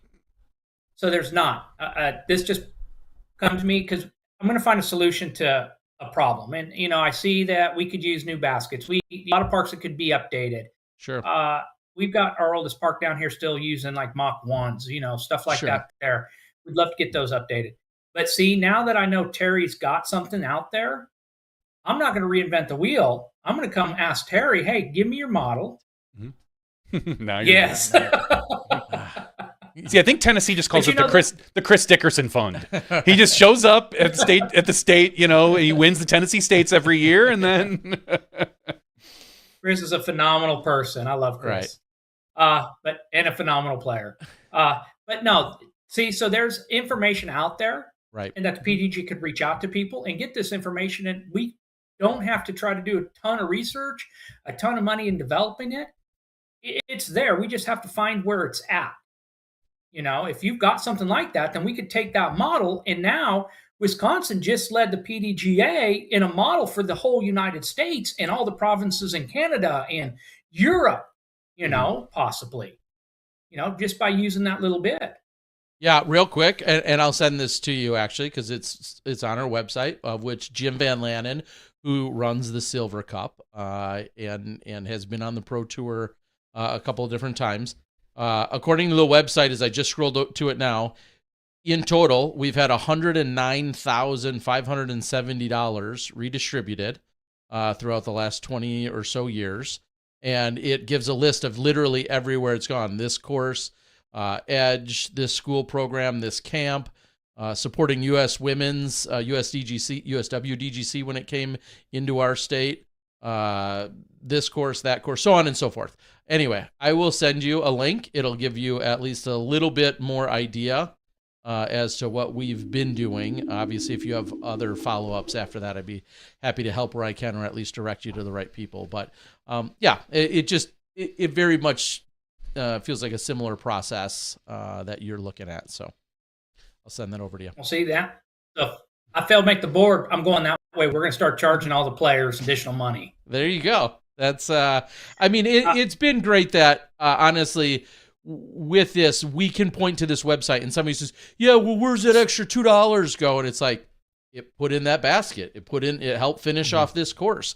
It put up a brand new kiosk over at this course. And some of those will directly help and impact you and benefit you. And some of those won't. But at the end of the day, we're growing disc golf and disc sports within Wisconsin, and it's gone to non-disc golf endeavors because we're the Disc Sports Association, so it has supported some ultimate things, and it's done some other good stuff as well. So that is absolutely phenomenal, and that's where the players and the people that come through there get to see where their money's going.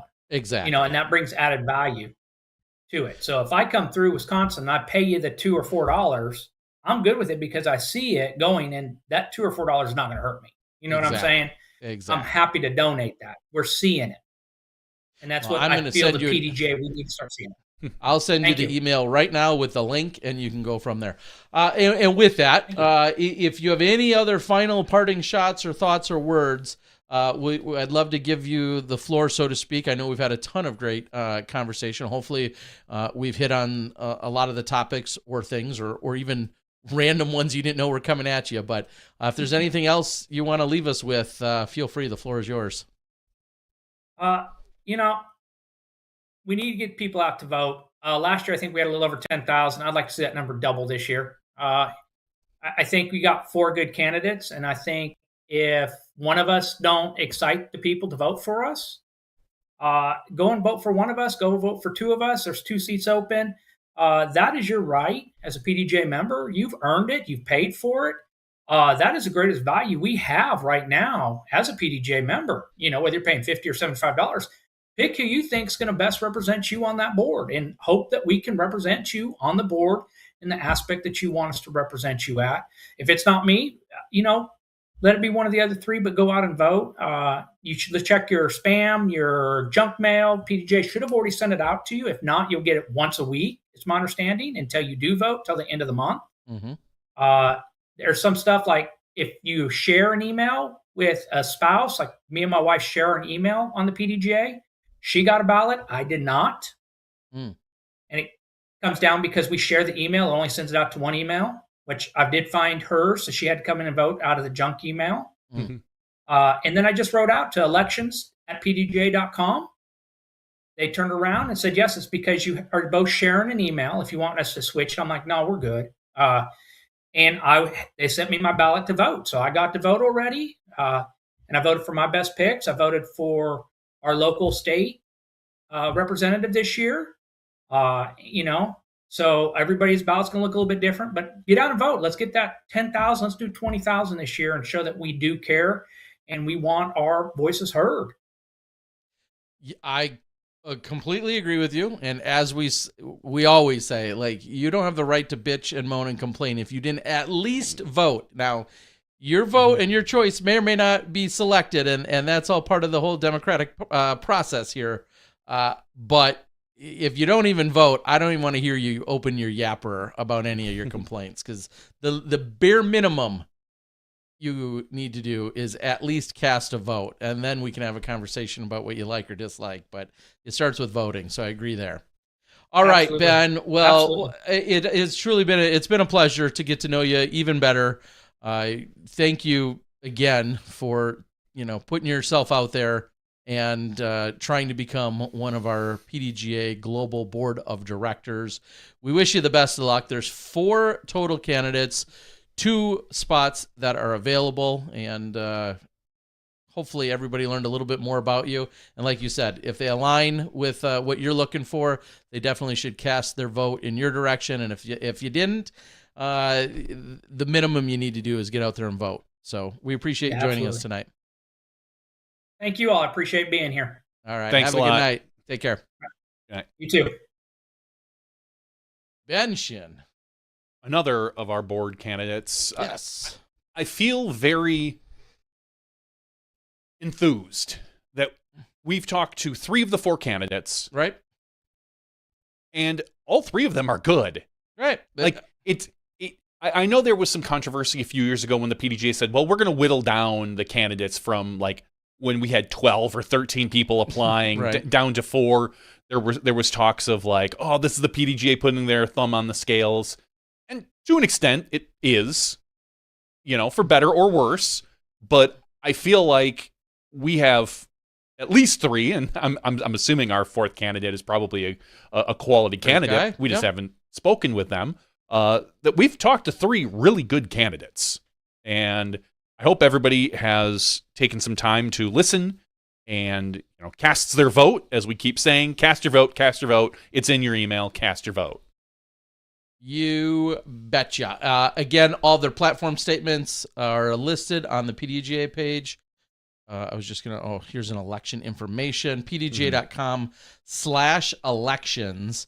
And I don't even need to link then like 50 more things after that. I can literally give you this one link in the chat. And I'll also try to remember to put it into the messages later or into the description. But all the information's out there. If you want to read more about them, you can. You want to hear how they answered. I had roughly 6 to 8 or 9 or 10 questions, whatever it was, that the PDGA had put together. And then I asked all 4 candidates the exact same question. So if you want to compare them head to head in that sense, or you want to go read an AMA or look at other places where they've posted, all of them probably, I think by now, have posted something on their Facebook where they kind of have personally opened up and made their statements.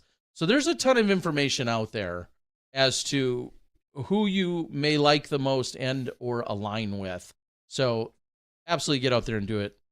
And go from there. So, big thank you to Ben for joining us here tonight. Let's finish talking about the Ale Open. We'll talk FPO. Right. We'll close out the show, and then we'll have our after show, which will actually talk probably a lot more disc golf. Oh, I know sometimes we there's don't. Some disc golf? There's more disc golf, but because of the 2 interviews, I know we've gone a little bit long for the for chatting with our guests. Not too much longer than sometimes we do, but. Let's finish this up, and then we'll wrap it up, get into some after show. The FPO field was a lot less exciting than the MPO field for once. Unless you love to watch somebody dominate like I do and play some phenomenal golf, because Evelina Salonen crushed the field. I mean, just absolutely demolished them. She good. She good. I'm going to click show round ratings here. She shot a 1021, a 1033, and a 1026. Like, she averaged like 1025 or 1026 disc golf. 1027, something like that. I could probably look. I'm too lazy to click into it. Because I have to click like 2 or 3 view hole scores, whatever. But either way, Evelina Salonen just... There was some discussion, as there always is in FPO, because we've watched FPO for a long time, going into that final round of like, is this going to be one of those instances where, a player gives up the lead or lets someone get close to them? No, not even a chance. When Evelina comes out of the gate and birdies, the first 9 holes? Like, talk about putting the hammer down. Please, hammer, don't hurt him. I don't think she was born. She wasn't. I don't know if her parents were born when that came out, Terry. Tell me, have you seen her? But talk about closing the door. Right. Ending any question. I mean, she already had like a 10-stroke lead going into that round. But amazing golf. This is some of the best golf you will see from an FPO player. And her ceiling is high. This isn't even this wasn't even like perfect golf for her. I mean, I know she bogeyed the last hole. I think she laid up. Doubled it, actually. Yeah, doubled it. I think she laid up the double. Damn. Yeah. It's still a 1026 right around after the lay. Yeah. Yeah, amazing golf from Evelina, and a pleasure to watch. I'm excited for U.S. women's. Let's put it that way, because you've got the best competition we've seen in a long time. What I think, but if she plays like this, she'll crush the. Well, what I think is going to be even more interesting is the additional element, obviously, of elevation. It's another weekend. Yeah. We're talking about the best players in the world, so on and so forth, and people have gotten hot streaks. To say Missy Gannon hasn't been on the podium yet, and yet we've just seen so many crazy things all year. Now we're gonna go and have an event at 9,000 feet of elevation. Let me rattle through the top, and I want to have a question for you on that. Oh gosh, give it. Tied for second place, Julia Forsch and Holland Hanley. So both of them played well. But when you're losing to Evelina by 15, it's hard to really yay. Eliezer Midling in fourth place, tied with Missy Gannon. In sixth place, Ella Hansen, Rebecca Don, and Katrina Allen. And in ninth place, Madison Walker. In 10th place, Katie Alsalu. So that's your top 10 for FPO. And my question for you is, looking ahead to U.S. Women's, at 9,000 feet, think of our FPO players. Is there one you feel has an advantage up there? Based on the way they throw? Does Silva have an advantage because she's traditionally a very flat thrower, that maybe her disc, all the discs are going to be affected the same, but just how it comes out of her hand versus Evelina, which she throws with a hyzer and usually flips up. Is that going to be more difficult for her to become accustomed to the elevation versus someone like a Silva or a Holland or an Eliezer, so to speak? Yeah, there's definitely going to, when I think about a condition such as wind, and you say, okay, well, that's going to go to the power throwers when it gets windy out, because someone like an Evelina, just can smash so hard on overstable drivers. I don't know how much flippy stuff she really throws. Yeah, and it will be fun to see who can make what adjustments, and to follow it up. A lot of these women did play in Utah, in Ogden Worlds. Sure. That's 6,000 feet? Yeah, I was going to say it's rough. I want to say it was 5,000 or 6,000 feet. The additional elevation is going to have a major impact. And then and of course they're going to try and get acclimated and everything else, but then the additional physicality of it is going to factor in for sure. The air is thinner, being acclimated, all of those things, your overall diet, your overall water consumption, all of those things are going to obviously factor. And they're professional athletes, so of course I think they're going to all treat it seriously. But to some people, it will still be a major shock. So you're learning the disc, and then you're doing that. Now, it's funny because we don't really think of, on the FPO side, if you want to pull them up, I don't know if we really think of too many of our players coming from elevation. We always think about your Joel Freemans and your Aaron Gossage and a few on the MPO side, but from the FPO side, none of them come from any significant elevation. As we can take a look at our players, Saarinen, who's your highest rated.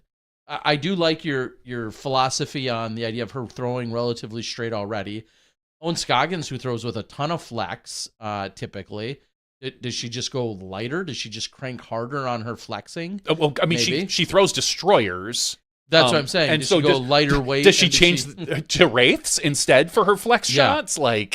And then you continue to go down literally the entire list, and there's not one woman that I'm like, oh yeah, they have some background in elevation. Not Hannah Wynn out of Spokane. I don't know where Spokane is, but maybe Washington has a little elevation. But yeah, for the most part though, no. Yeah, you're all of your top contenders. You're not necessarily thinking that. So, yeah, it will be interesting, I guess. And then I know we've talked a lot about Evelina and how well she's been playing, and her putting has been phenomenal. Mm-hmm. Is it going to be a problem for her in the elevation? Will she just as much as anyone else? Will she be able to adjust? And again, I think about someone like an Owen or a Silva, whose putt comes out a lot flatter versus Evelina's hyzer putt. Right. Is that going to be a problem? Or is Evelina such a great thrower that it's not going to matter as much? Because Evelina's been great inside the circle, which is not something we've always been able to say. I am going to be really interested to see how this affects everybody. Right. On any aspect. Or is someone like Holland Hanley going to have a big advantage because she has the forehand and backhand?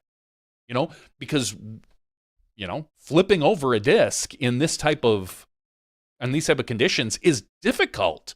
Getting a disc to get up and turn and stay turned when you're not used to this type of stability is going to be difficult. And we've got 2 weeks. Or does someone like Paige Pierce, who just has a general knowledge because she's played so much longer. Are we going to see her move up the field where we haven't seen her in the past because she's going to be able to understand, no, I've played in this before. This is not, well, I don't say this is nothing, but this is a little bit more old hat to me. Yeah, some experience certainly may come into play. Mm-hmm. I hope they all get there a week early because they're going to need it to acclimate. Yeah. We'll see. But nonetheless, congrats. I mean, Evelina clearly proving that she had an extra gear that she just hadn't locked into until recently. And that's certainly exciting. I mean, for me, not necessarily to see the action, but then to look and hear or see 9 for 9 from C1X or 11 for 11 or whatever she was on one of the rounds where I was listening to a highlight or a recap or whatever it was. I was like, oh, okay. She's not powering through and going 5 for 10 or 5 for 12 and still just scoring because she's throwing well. She is clearly putting on a great putting. Yeah, 90% from the circle this weekend. Right. 52 of 58. I mean, that's incredible. It's incredible for anybody. Right. Of course. Yeah. Every single person in the field would love to have those numbers. So very, very nice. 52 of 58. That was C1, and then C1X when you take away the bullseyes. Yeah. I mean, she had a crap ton of bullseyes. Right. I know. Oh no, right? I don't care if my C1X putting isn't that great if all is because I have a plethora of C1 bullseye birdies. Yeah. You were 0 for 1 in C1X because you had 51 park jobs. Yeah, exactly. And you missed a when you're hitting 92% fairway and leading the entire tournament in that stat. It's incredible. Obviously C2 she could still improve. Oh yeah, she's bad in C2. I mean, but even funny enough, we say that, but she's 15%. Yulia was 16%. Ellie's 13%. Holland, who finished third, was only 6%. Yeah. I mean, Evelina's 15. Yeah, if you sort them. Christensen Sten, Anakin led. She made 4 of them, 4 out of 15. Otherwise, basically, Evelina was right there. Essentially second best-ish. She hasn't been, in general, she hasn't been great in C2. And I didn't see the FPO action other than the highlights from Evelina, but I think that there's improvements to be made because we have seen someone like a Silva who wasn't here or an Own where they are getting, they're hitting 30% from C1. Yeah. I'm sorry, from C2. They're able to get those big ones. So that is a spot where she definitely can improve. But you know what? If she laid up every C2 putt, it wouldn't matter with as well as she's throwing. It I'm just going to take I'm going to eat this stroke. Okay. Yeah. What are the odds I'm going to hit it? Clearly 12% or whatever. Yeah. So I don't know. Either way, Evelina is playing at a different level right now, and I'm excited to see the next few events from her. Mike out on the board says 92% fairway on that course is impressive. Yes, I agree. And then he also said, though, what about Kat? She may have the most experience at higher elevation. Yeah, her along with Paige. I mean, obviously their careers. Kat has a great turnover game in general. Exactly, throws generally flippier stuff in general. Which I don't know if that helps or not, because if you're used to already throwing flippier stuff, how do you get more flippy to turn? And you're like, I don't have something in my bag to disc down to. Sure. Because I'm already throwing sails and whatever other DGA disc she's throwing It's like, what do I do? Well, yeah, we'll see. It's going to be interesting. All right. Well, we could talk. We'll talk a little bit about Junior Worlds and some of the other disc golf. Yeah, we got Junior Worlds. We got some manufacturers talk, and maybe a little rules talk coming up in our after show. That rule, Doyle rules. Doyle rules. All right. Well, with that, let's call it for the regular show. We've got to thank Conrad Damon along with Ben Shinn. Excuse me.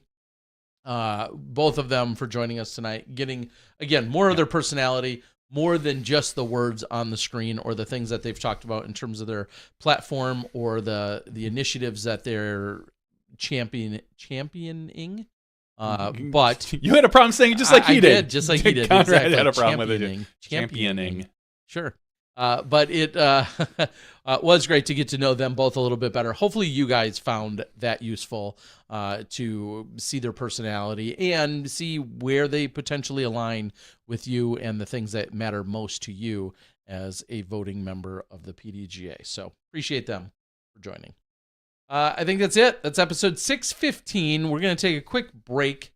And when we come back, we can talk, quickly recap some of the day one Junior Worlds action and some of the other stuff Johnny was just talking about in terms of manufacturers, rocks, buzzes, collabs, worlds colliding. That's it. That's 6:15. We'll see you in the after show. You step inside the Smashbox.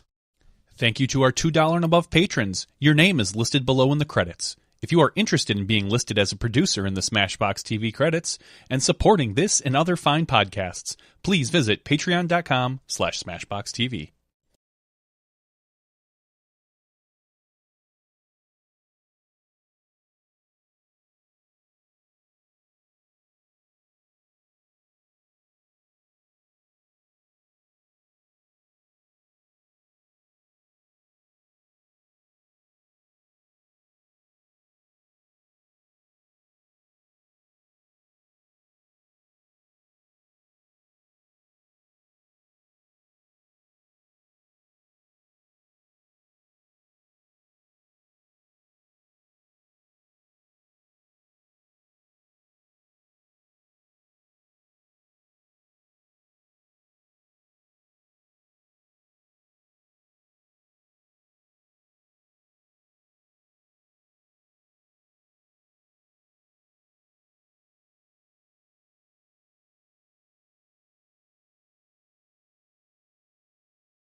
Hello, everyone, and welcome to SmashBoxxTV Podcast 615's After Show.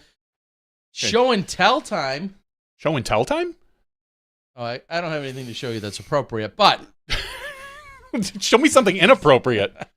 That's what you're all here for. Turn the lights nice and dim. I mean, I can dim the lights. I can, there's a lot we can do. On. Let's quickly talk about the release and release information details. Hype machine? Overhype? What did we see when worlds will collide? Innova says, and Discraft says a few days ago, unthinkable. This August, we will do not the impossible, not otherworldly.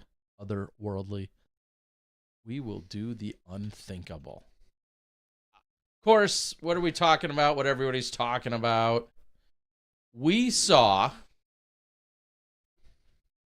an announcement yesterday. Today's Tuesday. Yesterday's announcement came through, Ortiz at the time, came through that we would see a collaboration with something related to a Rock and Buzz in the same box to benefit the PDGA World Championships taking place in Detroit in August. And today, Discraft announced they're on the social medias This release includes 10 stamp variations across unique plastic blends that have helped define both companies over the years. Over the next few weeks, we'll be revealing every design and the odds for each variation. So stay tuned. So what we're going to see, and they've How long is this? Sorry, real quick to interrupt. How long is this? Is this worth just playing? It's 1 minute and 15. Yeah, let's just play it. All right, hold on. Is that audio coming through for everybody? I don't know if it is. I don't think it is. Oh, hold on.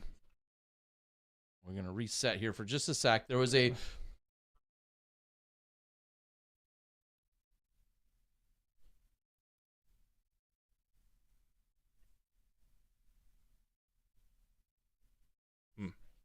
that working?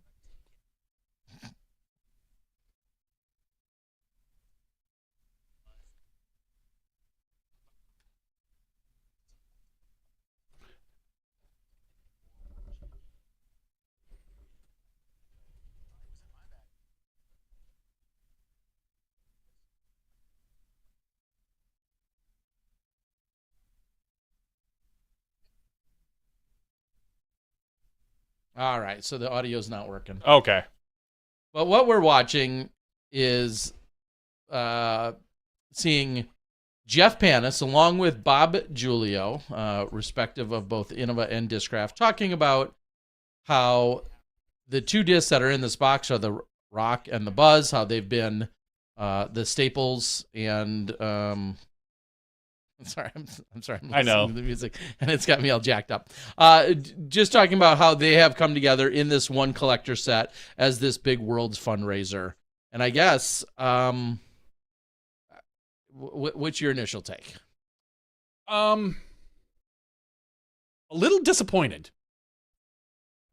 My hype meter got up from the pre-announcement. Your hype meter was erect. It was fully erect for 4 hours. I had to go see a doctor. Right. I was really hoping for a little more. And now this is really cool. I love to see the manufacturers working together. I like to see that we're going to see some really cool stamps and some really cool plastics.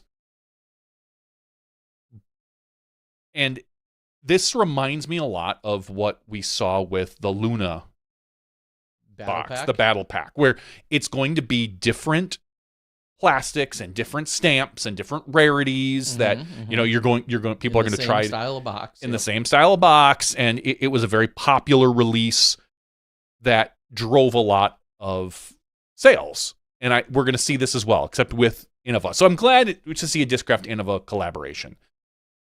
But I was excited for something that clearly maybe can't happen or wouldn't happen.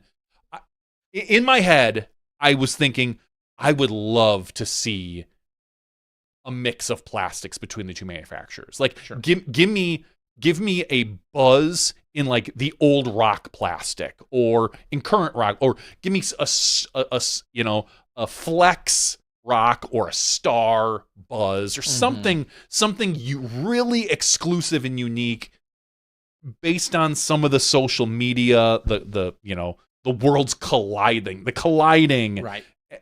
And it was less collision and more collaboration, which I'm happy with. It's more like they're in each other's orbits and decided to play nice.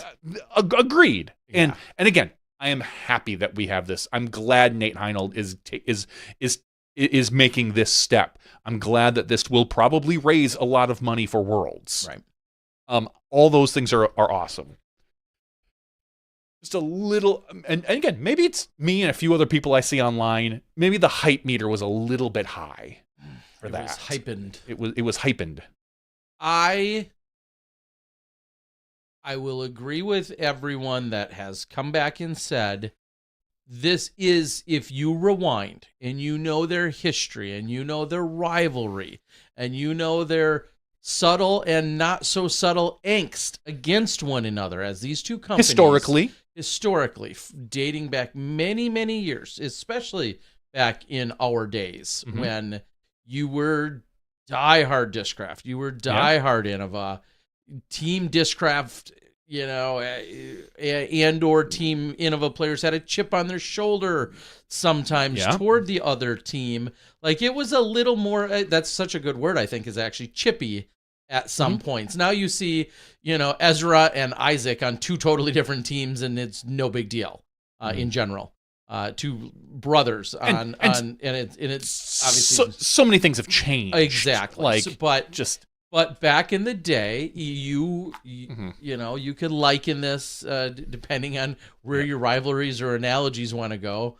A Reebok versus Nike, or a Bulls versus Pistons, or this was like, or Packers versus Bears. Like they were, bitter rivals, and it was pretty public in a lot of ways.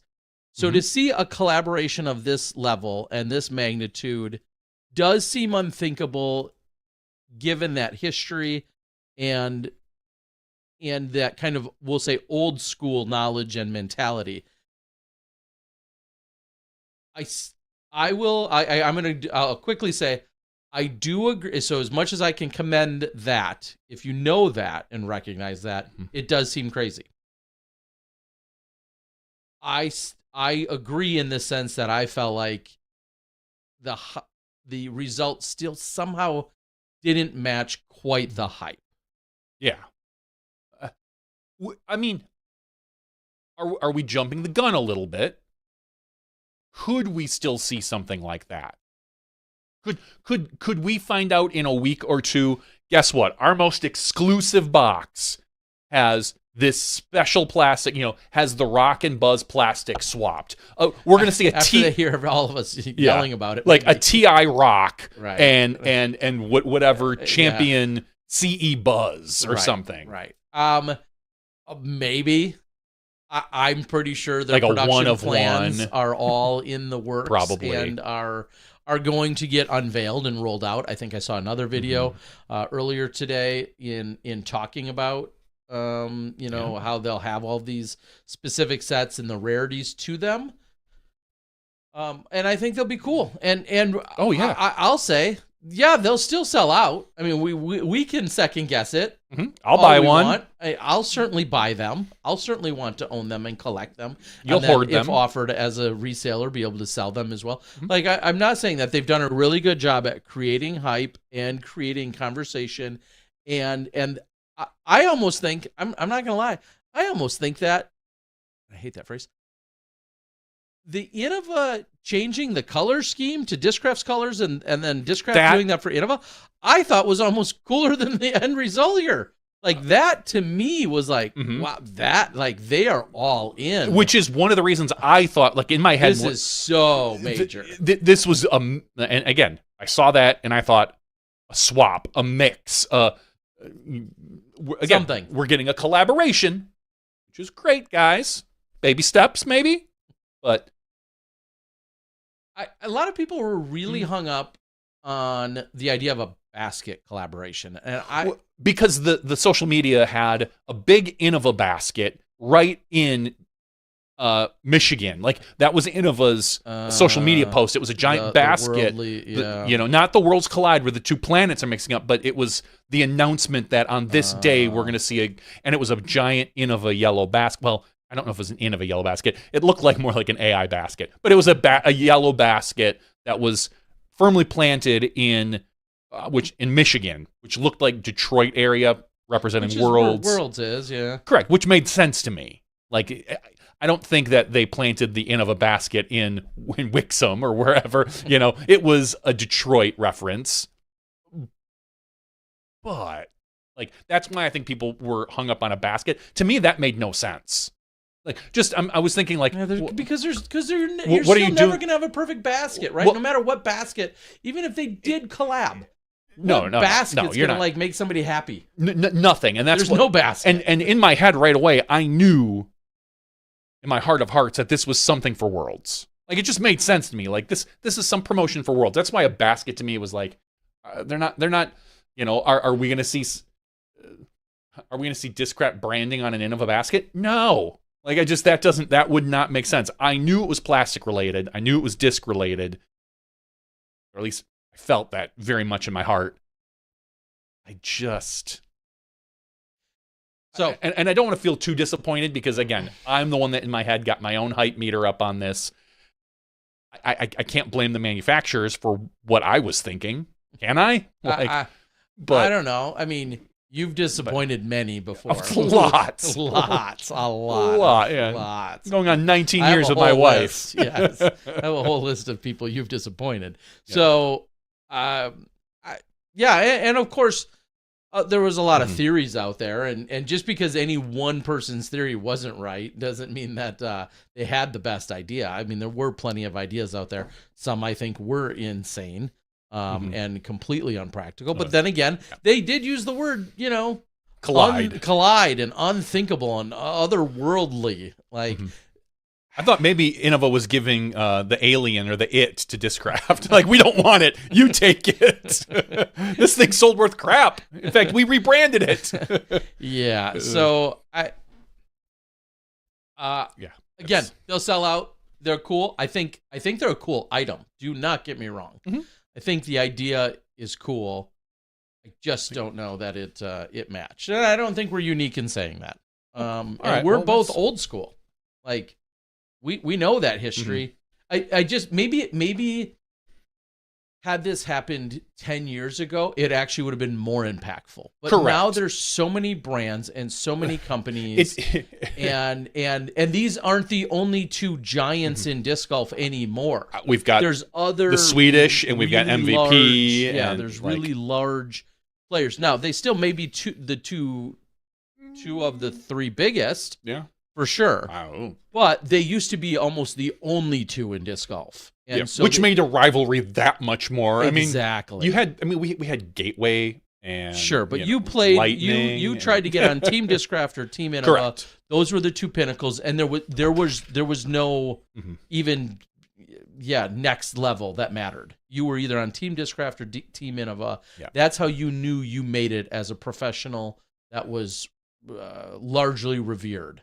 And now, not that it's not still a big honor, don't get me wrong, but now there's tons of other teams doing really big things as well. So anyway, I think we beat it to death, but cool. Yes, I'll buy a bunch. I'll own them. I'll collect them. All of that good stuff. But yeah. Okay. Right. MD AVR. We'll get you some great lightning things. All right. What else we were going to talk about? Oh, yeah, some junior action. Some amateur junior major going on right now. First day was Tuesday. This is over in Pittsburgh, Pennsylvania. Right now, leading junior MJ18 mixed junior is Finn Etter, shooting a 15 under par, a 10:37 rated round. Congratulations. Followed up just 2 strokes behind by Ethan Hatters, Noah Fail, and Austin Yoder. So that is kind of your MJ18, which it's funny because I recognize 2 or 3 of the names there. I recognize Noah and Austin, and I think I've even mentioned Ethan at one point. But that's kind of your MPO. The FPO, I say FPO, FJ18, Ava Lusenko. She is leading by 2 strokes right now, shooting which most wouldn't be surprised about. Correct, and shooting a 942. Considering she's played FPO in the past, so right now she is winning by 2 strokes. It's FJ18. Anything can happen. Tied for second place is Eden Fletcher and Lenai Lanciel. Leanna. I'm sorry, Elena. Yeah, we apologize. Yeah. Where is she from? Like California or something. So we can get her whole Virginia. Charlottesville, Virginia. Yeah. We'll see if we can get her whole state mad at us. Oh yeah, sorry, Virginia. Yeah. So that is your top 3 under the FJ18. MJ15. Kiva Sheehan is winning this one by a single stroke over Caden Bell. Going down to, that's a lot of players in that division. Wow. Congratulations. FJ15 is Brooklyn O'Krafka, shooting 8 under. beating Abigail Kowalski by a single stroke, and Irene Cisneros. The funny thing is, I'm not seeing Cisneros. Cisneros. Yeah, sorry. Is it? We have so many great young women over in Europe that just aren't here. Yeah, I mean, just think what Ida Letamaki could be doing. I know. Well, she can't play, but I know. But I'm just thinking, like, we Right. you know, in theory, someone like Ida, Julia Forsch, like all these under 18 women that are cashing right now in open that cannot play this major, but there's such a wealth of women overseas, young women overseas who are playing well that could be dominating this, right? Well, and instead taking cash where they should be. I mean, if you're Julia and you're taking second place at a Disc Golf Pro Tour event, you're in the right division. Yeah, you do not belong at Junior Worlds. MJ12, we've got William Bucher winning, shooting 15 under par for MJ12. Nice. He shot a 974. 974 rated golf. He's a 909 rated player. Damn. He shot 70 points, 65 points over his rating. Nice. So congratulations, William. Second place right now, Jai Singh. Yeah. Maybe Ya Singh from South Carolina. Could be Ya. All right. On FJ12, Hayden Harper winning by 2 strokes over Crimson Walton. MJ12, Carter Jackling over Cody Bucher right now. I'm sorry, tied. Three-way tie. Along with Cody Bucher and James Reed. Sorry, James. I'm not well read myself. So, so that you can't read. I can't read either. So that's a 3-way tie for first place right now in MJ10 and FJ10. You've got Keely Bain. Handily looks like she's going to take this one. She is the highest rated by almost 90 points. She's got a 16-stroke lead after one round over Jolene Mathis. So keep it up, Keely. Way to go. MJ8, mixed juniors under 8. Calvin Fink and Jack Bucher. So we've got another Bucher family. The Bucher family's coming. They're showing up hard.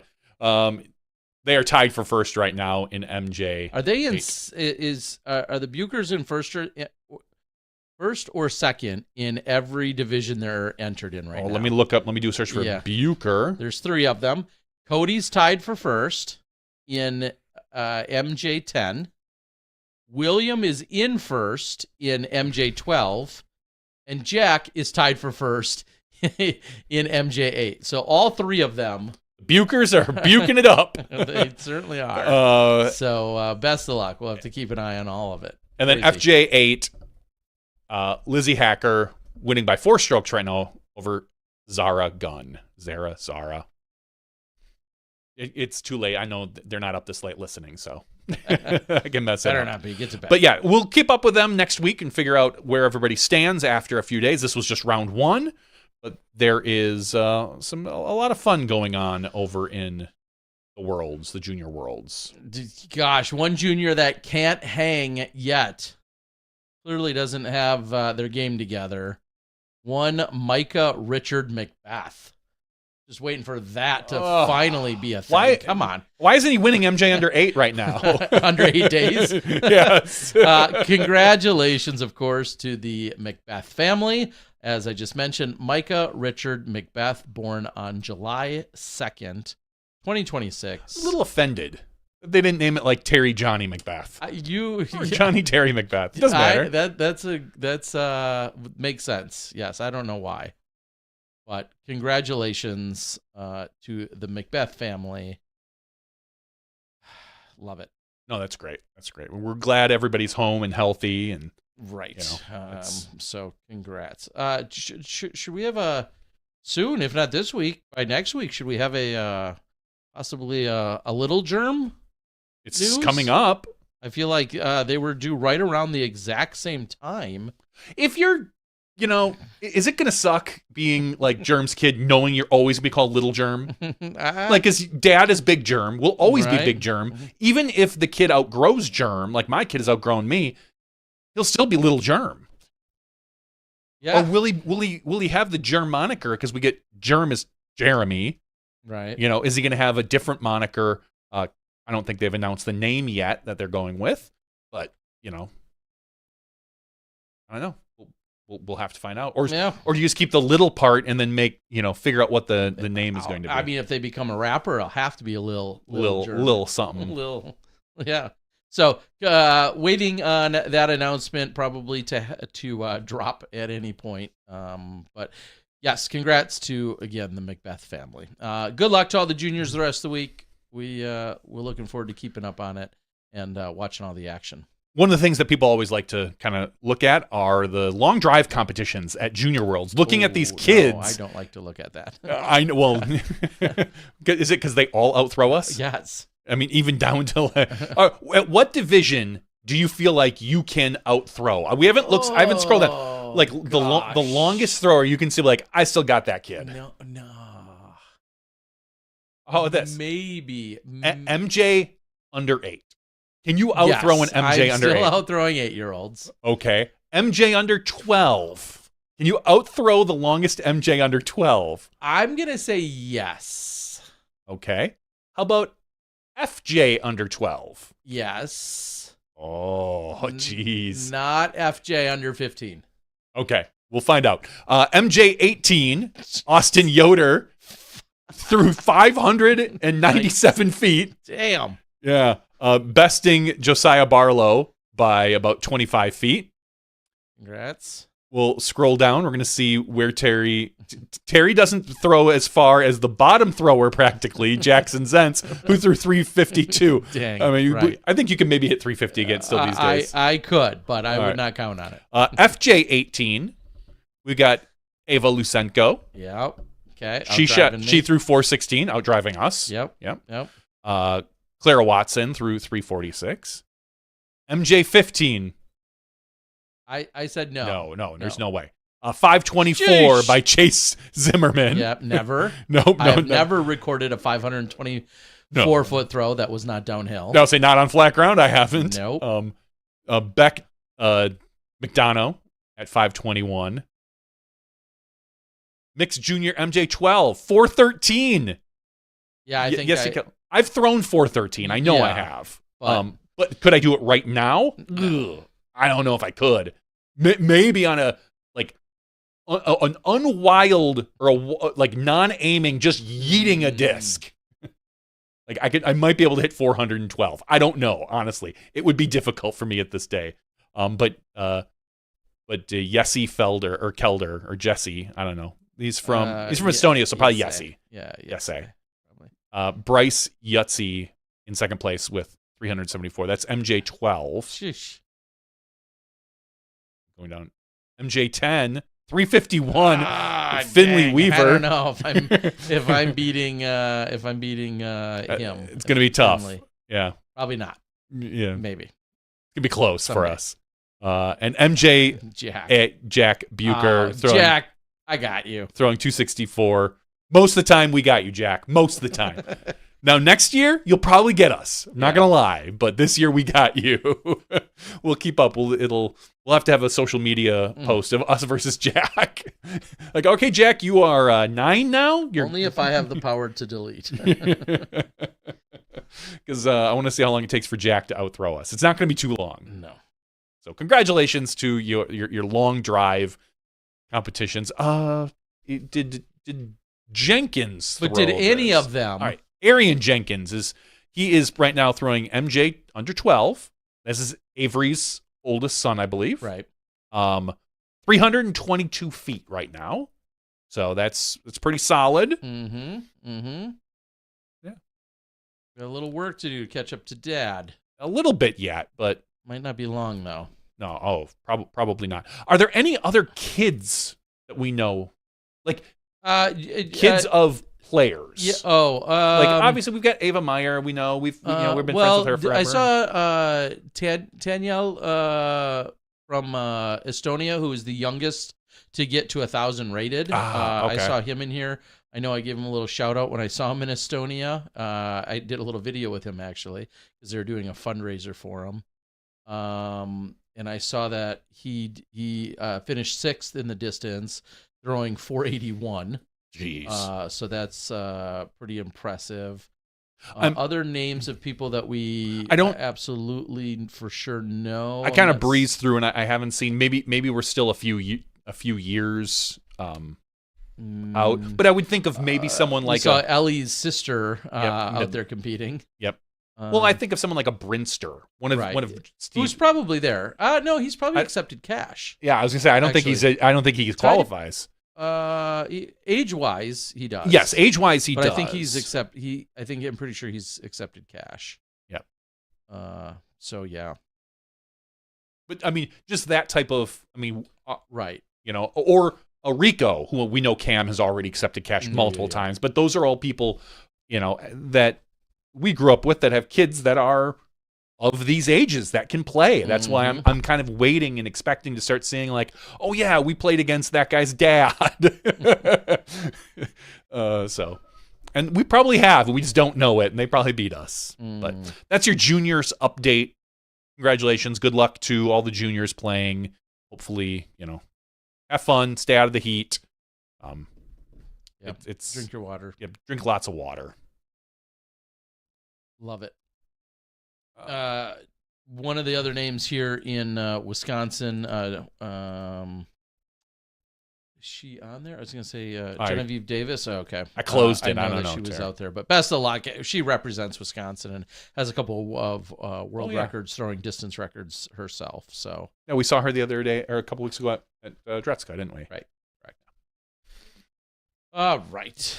The only other thing we haven't really addressed since last week is the discussion that's been going on about the rules. We briefly talked about it. It had just been announced because we had our show last week on Monday. Right. And it was just announced. So now the PDGA has released their proposal, so to speak, on the page. There's a bunch of rules changes, but obviously the one that everybody is talking about is the step/jump putting. There are some other interesting ones as well that we can talk about. So we kind of just breezed through it last week, and real quick, I want to say that there are a few different things that they are proposing for step and illegal jump putts. I like how they call them illegal jump. The first method is to expand the putting circle to 20 meters. Right? Basically not change any rules, just say we no longer have a C1 or C1 is bigger, you know? Which brings into a lot of other questions as far as stats. It does, but yeah. You know, would the DGBT still mark C1? There's no statistical reason to at that point, unless you really want to keep those stats. Because you're just expanding the putting circle to 20 meters. So now it's not C1, it's just C. Yeah, but I think you could still call it C1 from a historical perspective of 33 feet in, and just say you can't do this from C2. Sure, you could. I think statistically that would make the most sense because there's still. I mean, there's just no rules reason to have C1. Now I understand there's a stats reason, just like we mark up bullseyes. There's no rule reason to mark a bullseye. True. There's stat reason to do it, but no rule reason. I just think of the time it takes to mark C1 and everything, and you're like, is the effort worth it now? I don't know. But those are things that you can think about. Or would we just would C1 just be inside of 10 meters, and when you're doing your score stats, everything inside of that is just this person had a 28-foot putt, that's considered C1. Is it not marked and just it's seen as a C1? Because in 5 or 10 years, when a bunch of the new players are like, why C1? What's the point? I just think of the future players that think of like, why do you have C1, and having to explain it. I'm sure there's a better other sport analogy out there, but one that just comes to mind for me is like keeping track of shots that are inside the I was gonna say the box, the paint. Sure. Versus outside the 3-point line. Like you're still, I don't know. It's another stat keeping measure. And since we've laid such a detailed groundwork for it for all of these years, it makes sense to keep it going. I also understand exactly where you're coming from. There's got to be a great. It's hard to think of something out there of a rule that has changed for golf, I just think of like if they changed what we called the red zone, if in obviously in NFL or football, well, they keep adding things because now they have like the red zone, the green zone, right? They've got okay, so that people have made relevant, right? So highly probably due to fantasy purposes. For God's sakes, there's entire networks named after exactly, this. yeah. And there's a couple companies. What's C1 going to do in terms of the company, the apparel company? We got to circle one. I mean, we'll find out. Robinson might need a new sponsor. We'll find out. All right, so our first method is just to increase the putting circle. Everything stays the same. Increase the putting circle. You can still jump putt from outside the putting circle, but the PGA is saying that 95% of holeouts occur within the 20-meter mark, within C2, so to speak. 95. So the illegal putts are only for 5% of them. We're eliminating down to 5%. Do I like that? No. I look forward to knowing the way that karma works. Next year at Worlds, our winning putt will be a C2 putt that will knock somebody out 72 feet, and so it'll be a jumper from totally illegal, a totally illegal jump putt from 72 feet, and people will lose their shit. Right. In fact, I'm rooting for it. I'm not gonna lie, I'm rooting for it. Such a jerk. I'm a fan of chaos. Contrarian. The second method is to change the way the stance rule works between 10 and 20 meters. This change would be additional to the above change, so we would still have just a bigger circle. So this change would be in addition to the above change to the stance rule and require that a player keep one supporting point in contact with the lie throughout the entire putting motion, but it would allow follow through. So jump putts are technically illegal, but step putts are legal because you still have one point of contact, but you can follow through. Really? I'm right. I don't read it that way, but okay. I mean, that makes sense because a jump putt doesn't have a supporting point, right? In contact with the lie through the entire putting motion. So step putts are okay. But you don't. But on a step putt, I don't like the fact that they're you're still lifting up your other foot. Yeah, but you have one supporting point in contact with the lie. Okay. I guess, right? I don't know. Yep. And then they make some changes to the stance. And then finally it says we could make the above listed change alone, adding the word clearly to the requirements for finding a violation, which means that jump and step putts that do not clearly violate stance rules as observed with the naked eye would be permitted. So, more or less saying, if you can't tell, it's not a problem. If you have to slow down, I don't like it. I don't like any of these options. I'm not gonna lie. I just don't. If you don't have a good solution to fix the problem, which we're not really fixing a problem, we're pushing a problem back, then don't change the rules. Leave them as is.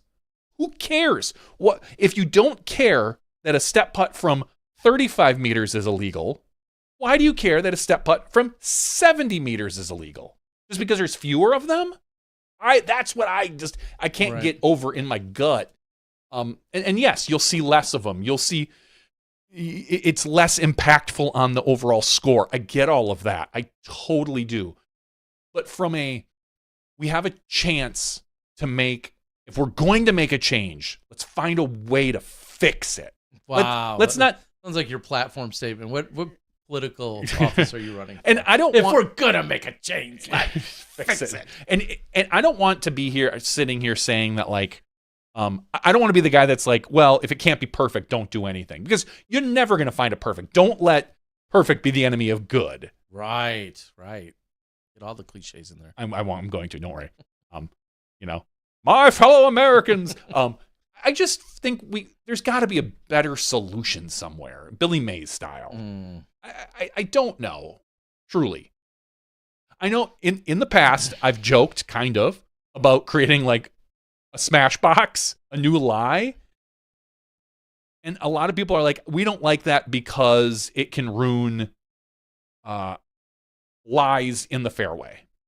Like if more or less my thought was, give the player 2 meters behind your lie, you can do whatever you want in line with the basket. We already kind of do that with OB. You can take it back as far as you want. And then people are like, well, that's going to get rid of like your patent pendings because no one's going to be bumped up on things. And, if you're stuck in a tree, you're going to get pulled out of that. Mm-hmm. Like, I get it.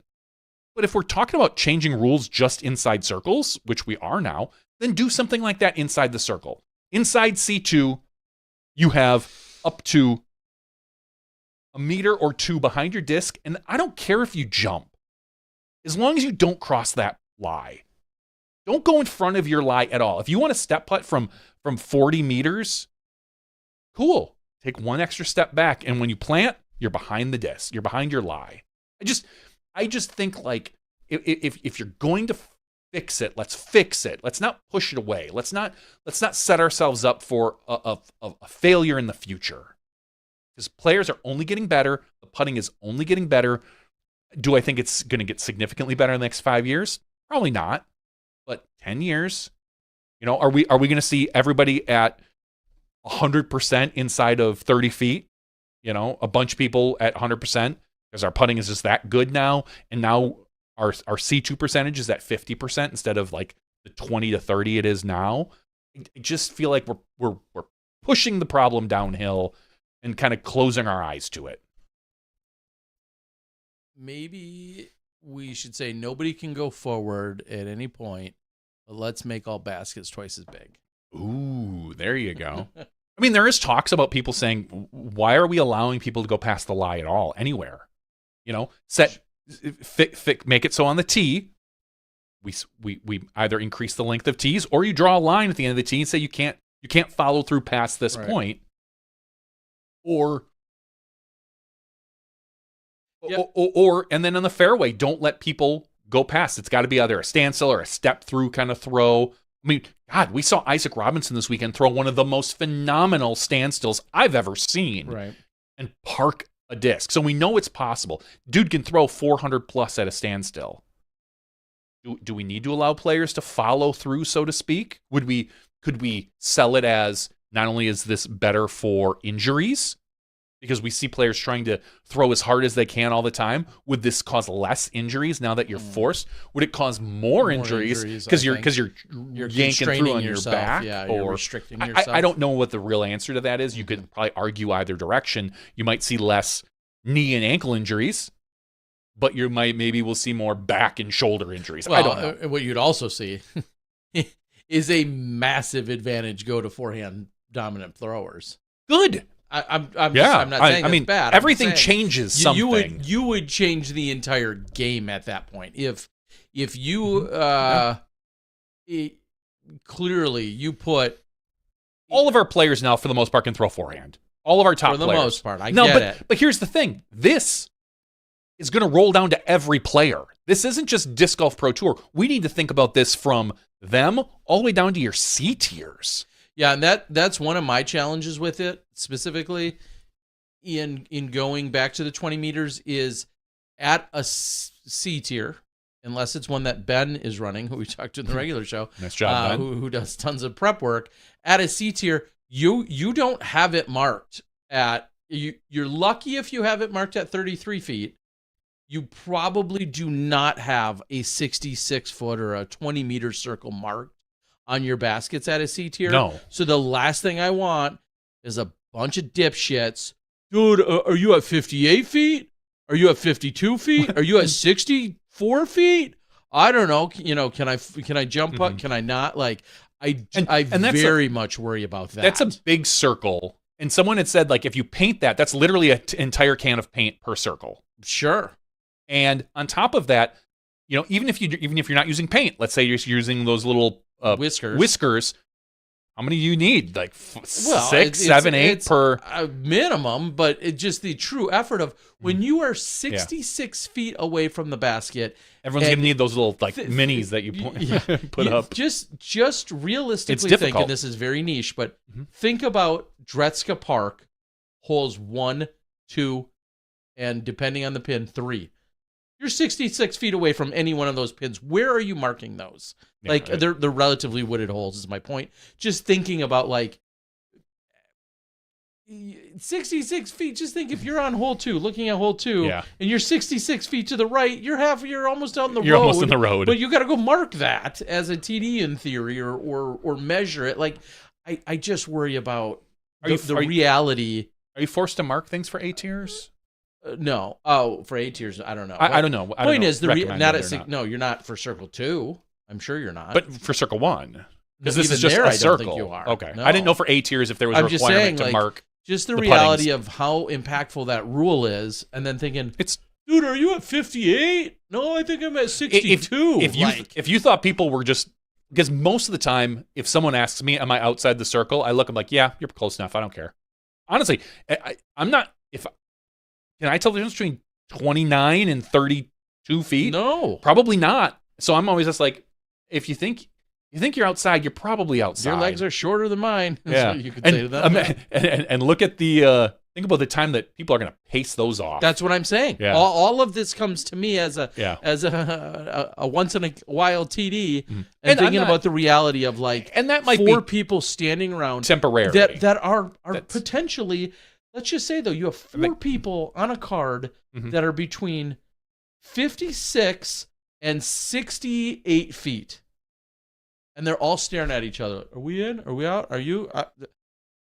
I mean, I'm not super concerned. I think we will, just like we've all learned to do 10 meters, the sport will But it's adjust so to much do quicker. 20.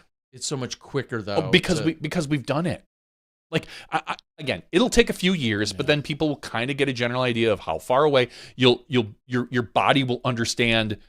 Based on the size of the basket, as far as it is away from you, this and how many steps. I get it. I see what you're saying. We'll get used to it. That part I'm a little less concerned about. It'll just take a few years. I just don't. Again, jump putts are exciting. Step putts are exciting. We want to keep the game exciting. And we're not, I understand we're not taking it away because it's still going to be allowed outside Circle 2. And I just think that, like, I just don't. I don't think these are the best solutions. Well, I think there are a few they're that are on the table. Submit your opinions back to the committee. I will. As you wish. What real quick before we can move on off of this, what exactly are they supposed to do here in this discussion phase of any of these rules? So you can, real quick, this items in this article are proposals and should not be used for competition. So don't go using these yet. Dude, you're inside 20 meters. It says here, a list of these 30 proposal changes. Please read the updates below carefully and think about their impact and give us your thoughts. Now, I don't know if they have... I've got... feedback, rules-feedback at pdga.com. Where replies will be read, considered, and cataloged. The public comment period closes July 23rd, 2026. So you have another 2 weeks to give your... I will be very honest and say I need to go through and read everything on this page myself. A couple real quick other things. They're defining inbounds versus out of bounds, which is kind of funny. If you're not... Basically what they're saying is they've defined what inbounds is, and if you're not inbounds, you're out of bounds. So it's a kind of a rules thing. I hope so. Yeah. 807 completing the hole. There was kind of a funny thing where if your disc was supported by a tree and the cage, you were considered in. That's not going to be the case anymore in this. More or less, it was a byproduct of a rule change that this was like, oh no, so now this is legal and whatever. Abandoned throws. There's more options for an abandoned throw. You can now, well, not you can now. The proposal is more or less you have a history, a throw history. So let's say you throw from the tee, and then your second throw, you end up, we'll just say near a Mando that you can't get around. Your third throw, you try to get around, you miss. You can technically go back to your second throw. You can trace your steps back and rethrow from any of your previous lies. Not just your previous lie, any of your previous lies. You could go all the way back to the tee pad. But all your strokes still count, of course, plus one. So if you're playing 1,000-foot hole and you're on the green and you decide you want to go back to hole throw 1, you're keeping all 7 of your throws that it took you to get there and adding a stroke. It's more. I don't know if I like this or not, as opposed to just going back to the previous spot. I don't know how often we would need it. Yeah, I think this would be very rarely utilized. It could be, and it could be confusing. I don't understand the whole purpose of it, because it says here, it is important to note, as the Q&A clarifies, that all throws count plus the penalty, and this does not wipe out previous throws on the hole. So like I said, you're not like, you can't just be like, mulligan, I'm going back to throw 2. You still have to do it, but you may choose to go back to abandon your throw, which I think is kind of weird. There's got to be a good reason. They don't give reasons why here, but no, like you were saying, I think you throw your tee shot, it's okay. You throw your second shot. Mm-hmm. Well, the example is you throw your tee shot into the woods. You try to get out of the woods. You hit a tree. You go further back, right? And now you're like further down this giant hill through the trees, and you're thinking like, well, man, maybe I should just go to the tee. I should just go back to the tee and not just back to my previous throw. Right. You want to be able to it's like if your shot was terrible at one point. What I think of is like, particularly standing rocks. You know the whole. God, it used to be right before that short, steep downhill hole on, I think it's the west side. Remember that little dinker that went straight down the hole? But before that, you threw up the hill. The woods were all to the left, and you kind of had to get up the hill, and then it was kind of a par 4-ish. The next throw, usually you go towards the pavilion. Anyway, you can go to the left and go all the way down the hill. Sure. Or think about hole 12 at Northwood Black, where you used to, if you kicked off to the left, you could get way down there, and trying to get back up could be miserable. If you try to get up and get up and you're like, oh my God, I can't get up.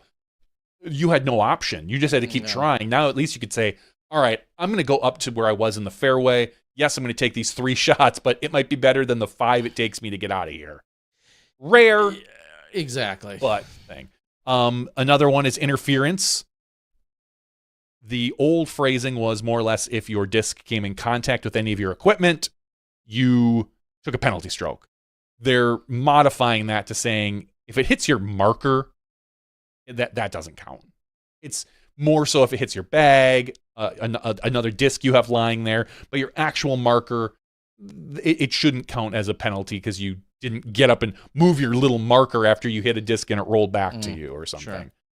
So now I'm just going to throw my minis at my discs if they start rolling, because that's legal, right? Good call. Right? Totally. Okay. Does not circumvent any rules. No, not at all. No spirit of the rule, no nothing.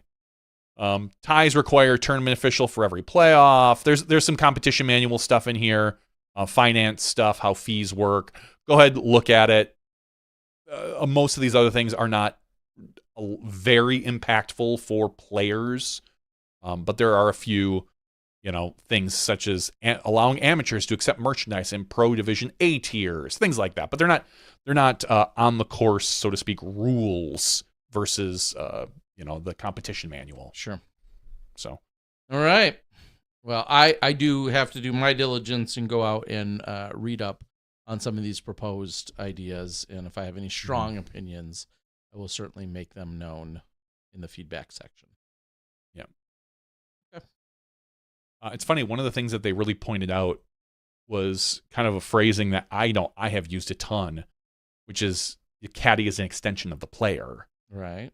Not the case. There are certain things, but they specifically at one point say not the case. Right. Okay. Let's stop saying that, John. Let's go with a different thing. So did they give some specifics where they were? I think they did, but I couldn't find it right now. So okay. Yep. You can't request groups. Grouping and sectioning, clarifying that players may not request to be in a specific group. I mean, that's funny. Yeah. I get. I mean, I'm assuming this isn't for flex starts. Well, I know, really... but I mean, I run an event and someone's like, "Hey, this is my buddy's first tournament. We're both playing MA4 together. Can I play with him?" And I understand there could be some legitimate drawbacks to that, but also there could be some legitimate benefits to that. Mm-hmm. And I'm not saying I grant that all the time. It certainly is a request. I guess it is nice that as a TD you can be like, "Hey, It says you literally can't do this that. This update clarifies that TDs may not grant these requests." So if someone asks, you literally have to say no. But I find that just playing devil's advocate. You can do it. You just have to say no. Right, because no, I will not allow that. Well, look at that. You got it. Or let's just play pretend. There's only 12 of you in the field. You have 3 foursomes. Odds are you might get put with your buddy anyway, right? You're like, well, I put you through a random generator and you still got on with your buddy. I guess I like that it gives the TD the right to say, no, I can't do that, or that you need to say that. Okay. Yeah, those are kind of the thing. Okay. Well, again, do what I keep saying. I will go out and read these with some actual diligence and take them all in for myself. I have not had a chance to do that, but I will. 1,000,000% unrelated to everything Frisbee golf related in every possible way. I thought it was very cool, and I know it gained some traction, not maybe worldwide, but it did actually. I mean, not every person was all in on it, and I understand. But congratulations to Kelsey, who rode across. Did you see any of that? How she rode from California to? She's the first, not the first. Oh my gosh! You'd think after seeing 100 of her videos. And when you say rode, she like rowed a boat, rowing a boat. First solo woman to row a boat from California to Hawaii, right? Yeah, but she wasn't was she the first solo American woman to do so? And in doing so, when she just completed the journey a couple days ago, she not only she broke the women's record, so that tells me there were other women that did it. I think there was like 7 men and 2 women that have done it in the past. She not only broke the women's record by like weeks, she smashed the men's record as well. Damn. Of doing the first solo row. And what I love about the story though is that as it gained traction over these last few weeks, I saw more and more disc golfers on Instagram also liking the story. So that's why I say I know people. Is she a disc golfer? No, not at all. That's why I say totally unrelated. Oh, okay. I was gonna say I thought maybe she and she happens to be a PDGA member or something. Kelsey Fendler, first American woman to row solo from California to Hawaii. As expected, she finished her journey on Saturday. That's cool. I did see the headline for that. Yes, and I've been following. I finally, she popped up in my algorithm a couple weeks ago, and I was following her daily updates. And then finally, I'm like, what am I doing? Just follow her, as millions of others have on Instagram. And she just completed her the row a few days ago, and then I was specifically hearing that she smashed not only the women's record, but then smashed the men's record as well. So she's actually rode this path before, but it was in a team with 3 other women.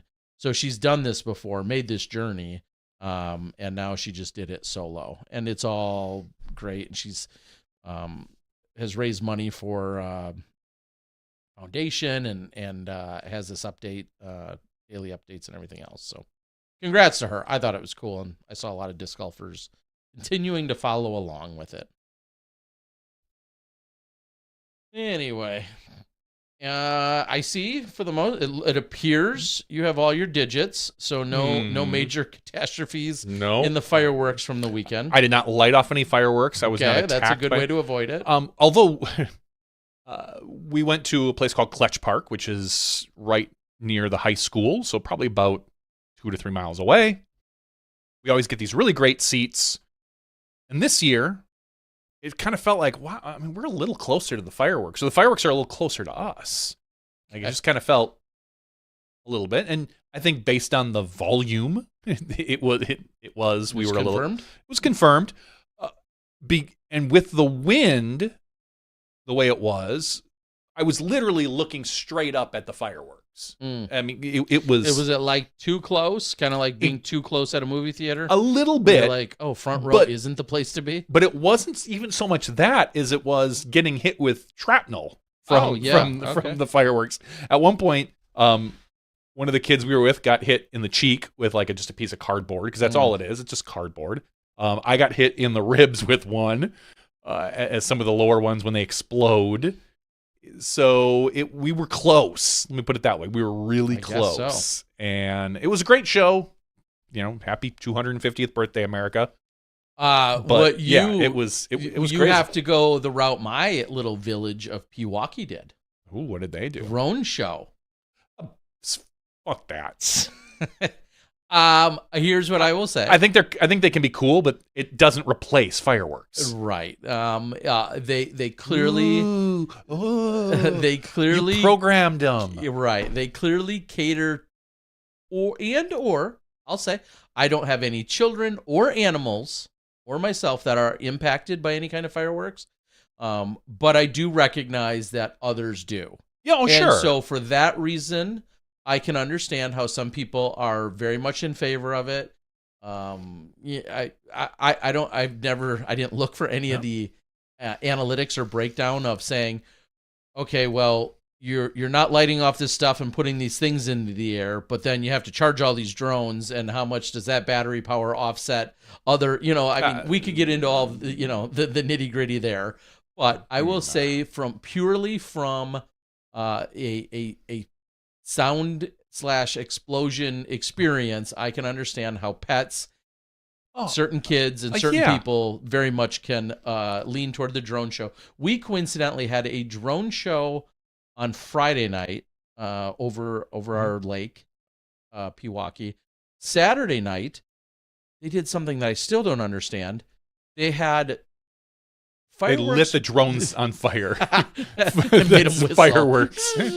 No, Saturday night, they launched fireworks from a barge on the lake, but then also launched fireworks from a park that's 5 throws away. And that was the city that did this? City Village, yeah. Like there were 2 sets of fireworks going off simultaneously within a few hundred feet of each other. Okay. So if you were positioned in the perfect spot, you could look and see a firework there and but they didn't I don't think they timed them in the sense that it was one than the other. They weren't coordinated, like one show just split up. But they all knew it was and I wasn't there for all of it. Sounds like your village is screwed up. What can you say? So it was, interesting, needless to say. I think a drone show could be really cool if you, a cool coordinated show put to some awesome music. Well, then don't go see mine.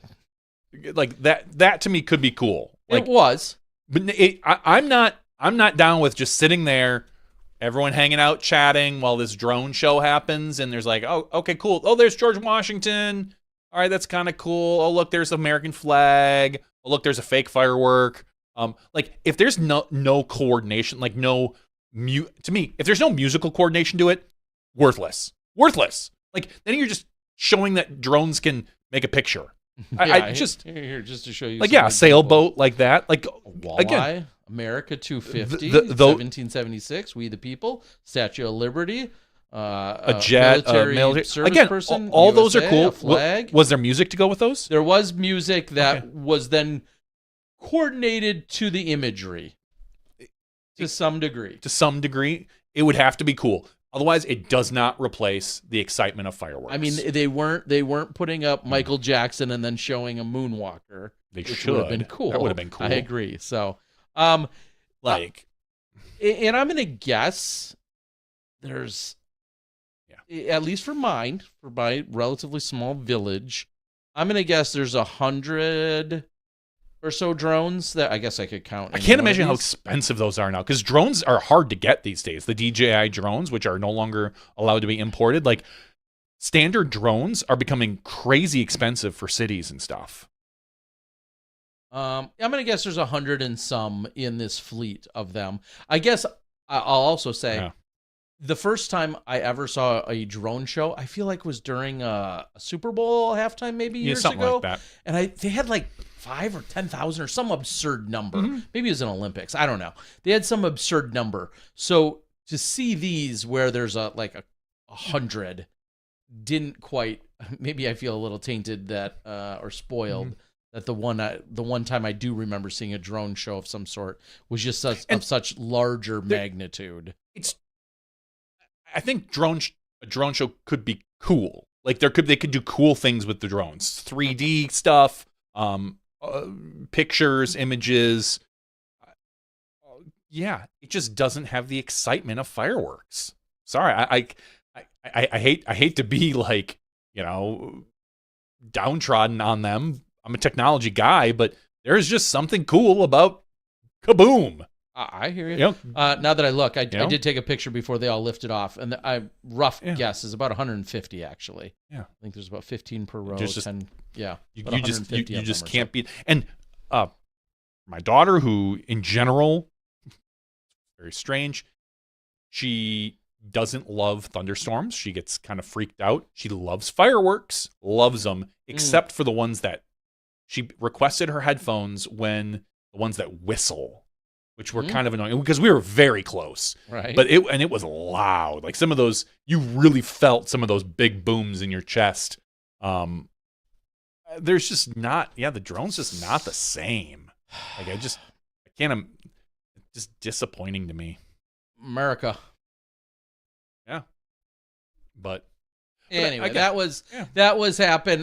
Yes, I was disappointed. I didn't get tagged as much as I would have expected in the put it reverse Terry memes. Yeah, I expect those every year. I got a couple of those being tagged, but not nearly as many as before. So, real quick, the Out of Production podcast, which continues to release every other Wednesday. Has most recently released our 3rd episode, and that was with none other than Steve Dodge. Have you done more interviews that are in the spoiler? Yeah, we did one yesterday. Great. And I will. Do I put it out there? Don't keep it secret, Terry. It's a secret. Is it the next one that's going to release? No. Okay. No, we got a couple more in the can. Good. Being worked on, and as of now, we're going to continue to go with that every other week release, unless something else major changes. But that's what we're looking at. Soon, we'll give you a chance to sponsor it. I think. And I mean, the Smashbox wouldn't be complete without a shout out to one Felix Vega.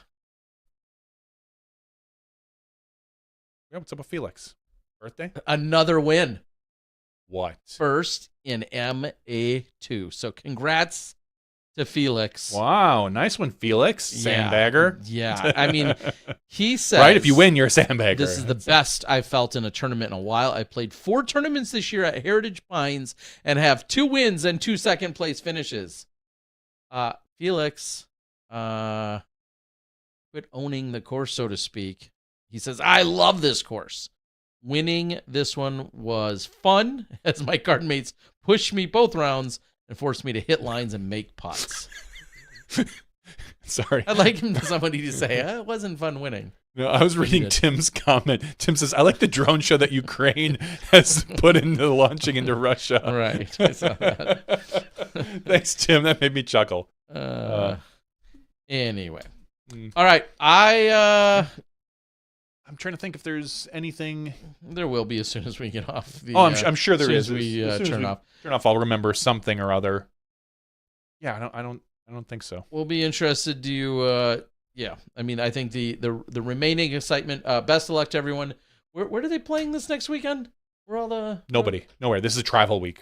Oh, there is there's a DGBT event in Hanola, Finland. In Finland, yes. Yes, because but it's only MPO. It's not FPO. Well, right. Well, I think there is an FPO division. It just doesn't count towards DGPT. That might be the case. Was that this week or next? Yeah, okay, that is this weekend. That would be this weekend. I'm fairly certain. Sure. Or is that next weekend? Oh, and a quick side note: Chiang Mai continues to develop disc golf. I released a video at 6 a.m. this morning when I was still up from the night before. And I check in with Danny Diaz. So go out and watch that. Danny Diaz is doing some really good stuff up in Chiang Mai. He was one of the guys that was helping push for the Lana Rocks Garden, which many of you know and loved. Now Danny is working on another property called Rockin' River, which is this phenomenal facility that I physically went to just outside of Chiang Mai. And him and I sat down after I kind of got a tour of the place. And he's trying to put on a big event and do a lot of really good stuff. So on the Disc Golf Guys YouTube channel, my regular channel, in a minute, but yeah, there's an actual good, it's like 8 or 10 or 12 minutes, some good backstory and some good information from Danny over in Chiang Mai, Thailand. So we got to plug that. Okay, this weekend, yes, women. Yeah, there is an FPO. Ida Leitamaki is the ratings highest rating, followed by Annika Sten, and then Kristina Yukarovova. I'm sorry. Yursakova, thank you. Katie Tate, Katie Alsalu, Julia Forsch, Ida Emily Ness. So it's basically all the Europeans. Yeah, all the top Europeans still there, who aren't coming over for the major. Wow, interesting that I guess it makes perfect sense. Ida makes sense, doesn't it? She's going back. Anniken, I don't. A little surprised by that. A little surprised by Anniken. I know Christina. Click on her, and is there any chance that she's actually is also signed up for? No, she's staying. Okay, so she's staying here for until a couple more weeks. Yeah, staying in Europe. Yeah. Okay. And not coming back to World. Wow, not to Worlds. Not to Worlds. That's kind of crazy. Surprising. A little bit. I mean, considering there's three really big events. Yeah, you've got Ledgestone, Des Moines, and then Preserve. Deaglo, or Preserve. Yeah. Preserve is doubles, so. Still, but yeah. Yeah. Okay. Yeah. So, I mean, basically, it's the women who are not playing U.S. women's, and then honestly there's not a lot of men sticking around, if I remember correctly. Gannon Burr, Calvin Heiberg, Antala, Barella, Gossage. So the ones that are sticking around are pretty damn good. Yeah, but yes. you're seeing a lot of the players who, and then after that, who have kind of bailed. A lot of the MPL players have bailed. In fact, many of them didn't even play this week that came through, but these are the ones that are staying. Gannon's going to try to not play poorly for like 6 or 7 or 8 holes. I mean, if Johnny V could beat you for a round. No, not the round. No, there's no way I could have beat him that round. Wasn't it only 998? Like that, or 990? I don't know. His second round. No, it was still like 1,000. Then it got bumped up because it was in the 990s, I thought. I mean, this is the news we need to all be talking about. Yeah, it was exactly 1,000. Okay, but I think at one point it was like 990 something. Even if it was 990, I'm not beating him. Well, not right now. I could on a given day. On a given day, sure. You're not beating him on a given day of 1070. Never. But on a given day of 990, I could. You could. That's what I'm saying. Yeah. Gannon doesn't ever want to be in the same conversation with us, ever. No. And at 990, he is. I suppose. That's my point. Yeah. And honestly, it was that round, it was just like the first half of the round. He crushed it the second half. But it just looked like the disc and his hand and his body, something was wrong. Oh, the heat? Humidity? No. He just, like, I watched him miss what looked like a 22-footer slightly uphill. I was watching. I'm like, oh God, I could have made that. And then he missed like a 25-footer. He missed just a bunch inside the circle. Sounds like some decent golf to me. It was just kind of gross, and it was confusing. At one point, I was like, what the F, Gannon? Stuff I'd still be happy with. Then he just like flipped a switch, and he was Gannon again. Yeah, it was just a little too late. Like he set himself back too far.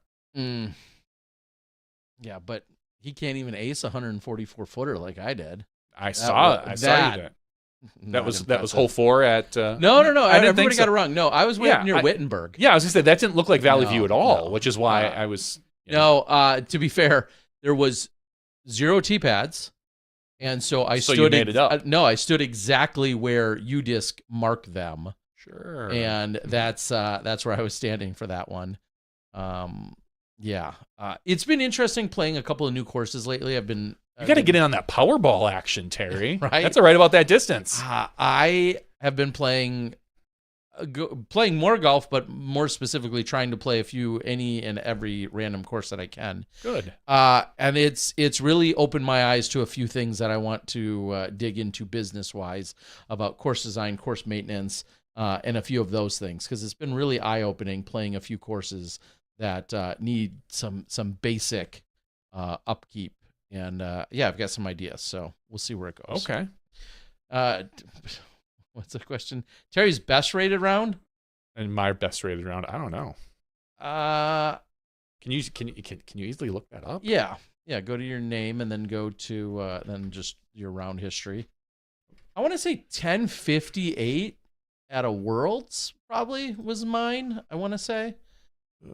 Coincidentally, Durko in probably ratings details. Oh, ratings details. Yeah. And then click on rating. There it is. Oh, yeah. I was going to say 1021 for you. It's 1023 at Standing Rocks. Yeah. 1023. I'm going to say mine was like a 1058, probably at like the second round of the 2008 Worlds. I'm not keeping track, but 1052. They probably changed the rate. Yeah. They reset it later. 1052. 2008 Worlds. Yeah, that was at Colebrook, of all places. Of course. Yeah. Of course, right? Yeah. Probably where I've won more money at Colebrook than any other park in the country. Mm-hmm. But yeah, my second round at Worlds. It's funny that your two highest rated rounds are both at World Championships. Yeah, considering I played like shit at almost every Worlds I went to. I know. But my two highest rated rounds in my career were both at World. It's just the ratings bump, man. It's the ratings bump from playing the best players. Yeah, and then 2007 I think there's something to that, but wow, does it? I wonder if it had the date. 1039, then a lot of 1038s, a couple 1038s. Oh, it's round 1, so it would have been August 1st, probably. Okay. Well, yeah, probably. Yeah, that was a 3 under or a 5 under when I shot with.